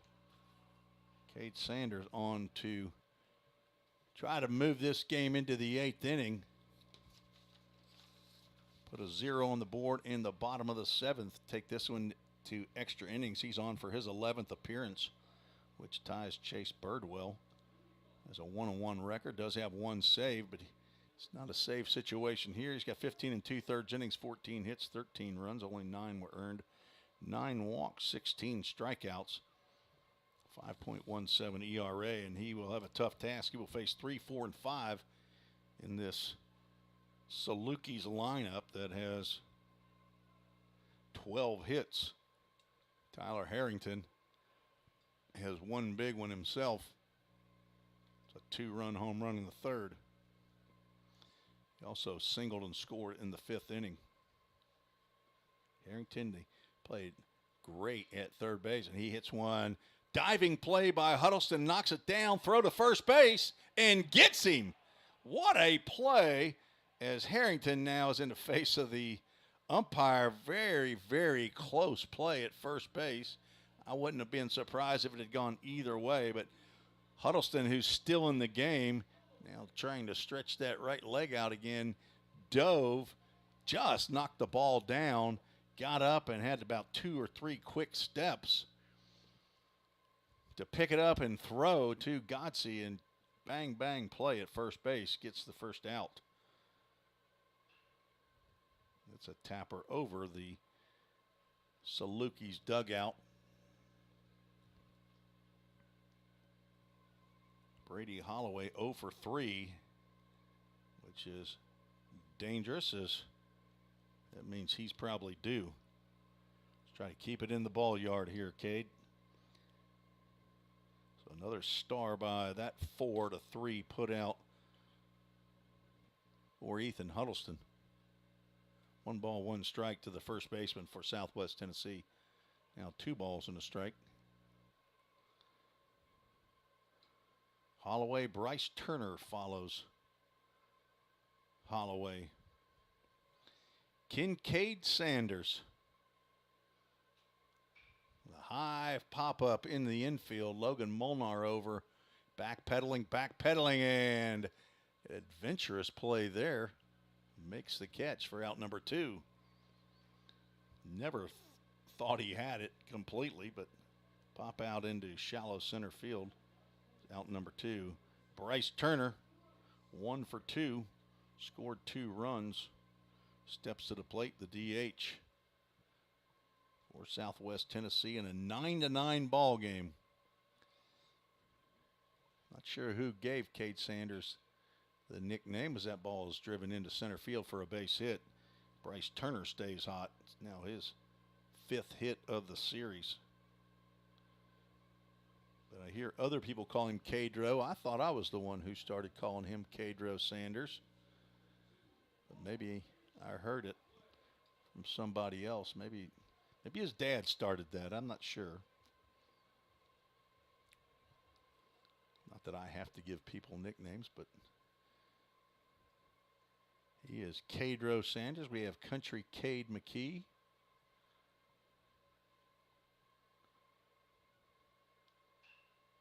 Liner down the left field line that will twist and curve foul off the wall out there down left field line. Must have just got out of play. Jacob Messer did not retrieve it. Winning run on at first base. The person of Bryce Turner, R.H. Franklin, who is 3 for 3 at the plate. A single, a home run, and a double. There's a strike called, now down in the count, 0-2. You talk about an opposite game than he had yesterday. He went 0 for 4 yesterday with 3 strikeouts and a ground out to second base. Today, single, home run, and the double. Sanders misses outside.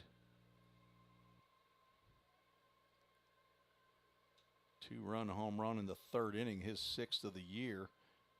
Drove in another run with a double in the 5th, 3 RBIs. A 3 for 3 day. Cadro Sanders looking to give him a 3 for 4. There's a ground ball to Molnar. He tried to backhand it, cannot make the play. That Franklin will get the 3 for 4, but he will get on base with the error. And that puts the winning run in scoring position. 3rd error of the ball game for Vol State. B.J. Banyan steps in, and we'll have looks like a pinch runner. Let's see, no, we won't. He must have just gone to get a, I don't know why you'd want a pinch run for a run that doesn't count. 1st and 2nd, 2 out. B.J. Banyan steps to the plate. 1 for 3. 1 for 6 in the series. Came in hitting over 400. Fastball misses outside.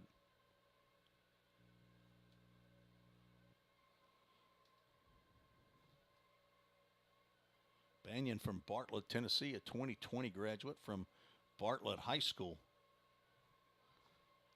Redshirt sophomore, transfer from the University of Memphis. There's a breaking pitch that misses down. Blake Rowe on deck. Mizell playing just a little bit farther back than routine.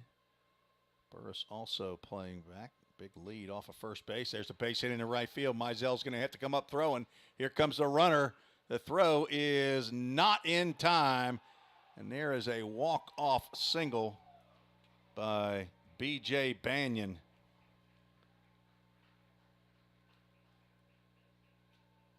And Southwest Tennessee wins this one 10-9.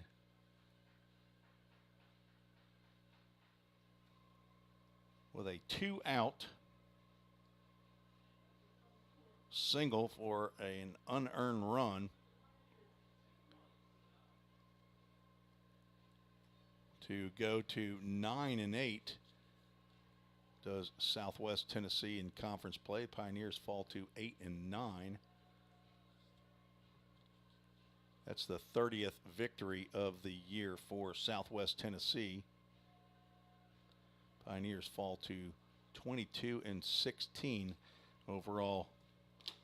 Kate Sanders will take the loss. Tough luck loss there as he gives up the run. That would be unearned run. He will fall to 1-2 on the season. And the winning pitcher will be Hayden Collins. Came on in relief. Collins will move to 2-1 on the season.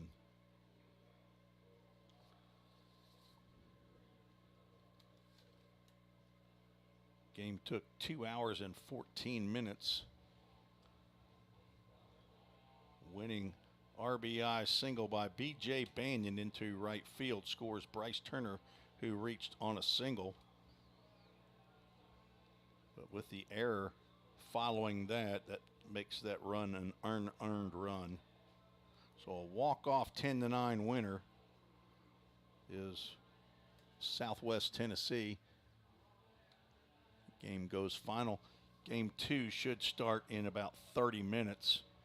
May even start sooner, as it's not like we got to drag the field here at all, but see if we can figure out our right rug flooring player of the game. I believe Jake Burris had a big 2-run double, and Landon Godsey hit 2 hits and a RBI that tied the game up. Jace Mizell 2 for 4. Carter Vrabel went 3 for 4, did drive in a run, scored a run.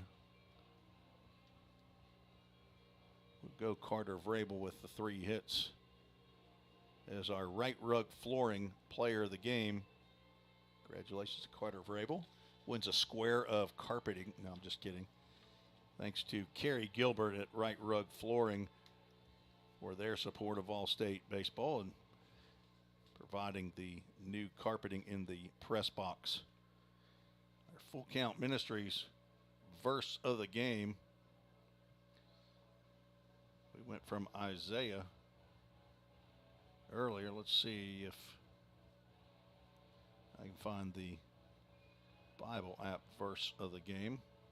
And it is in Psalm 16. It says, "Therefore my heart is glad and my tongue rejoices. My body also will rest secure, because you will not abandon me to the realm of the dead, nor will you let your faithful one see decay." It is Psalm 16, verses 9 and 10 is our Full Count Ministries verses of the game. Thanks to Full Count Ministries for the use of their broadcast equipment. And for a big shout out to Todd Neal over at Verizon for the use of his cube for our internet here at USA Stadium. The Pioneers fall to the Salukis this series is now tied 1 game apiece. So winner of game 2 will take the series. Pioneers need desperately to pick up another series win. They will try, I would assume, that Parker White will be on the mound for Vol State, and Colton Brumley, the former pitcher for Vol State and now 4th-year player in junior college, will probably be on the mound for Southwest Tennessee. So for athletic director Bobby Hudson and head coach Jim McGuire, this is Tim Reese saying so long for about 20 minutes, 25 minutes. We'll be right back for game 2 on the Vol State Sports Network.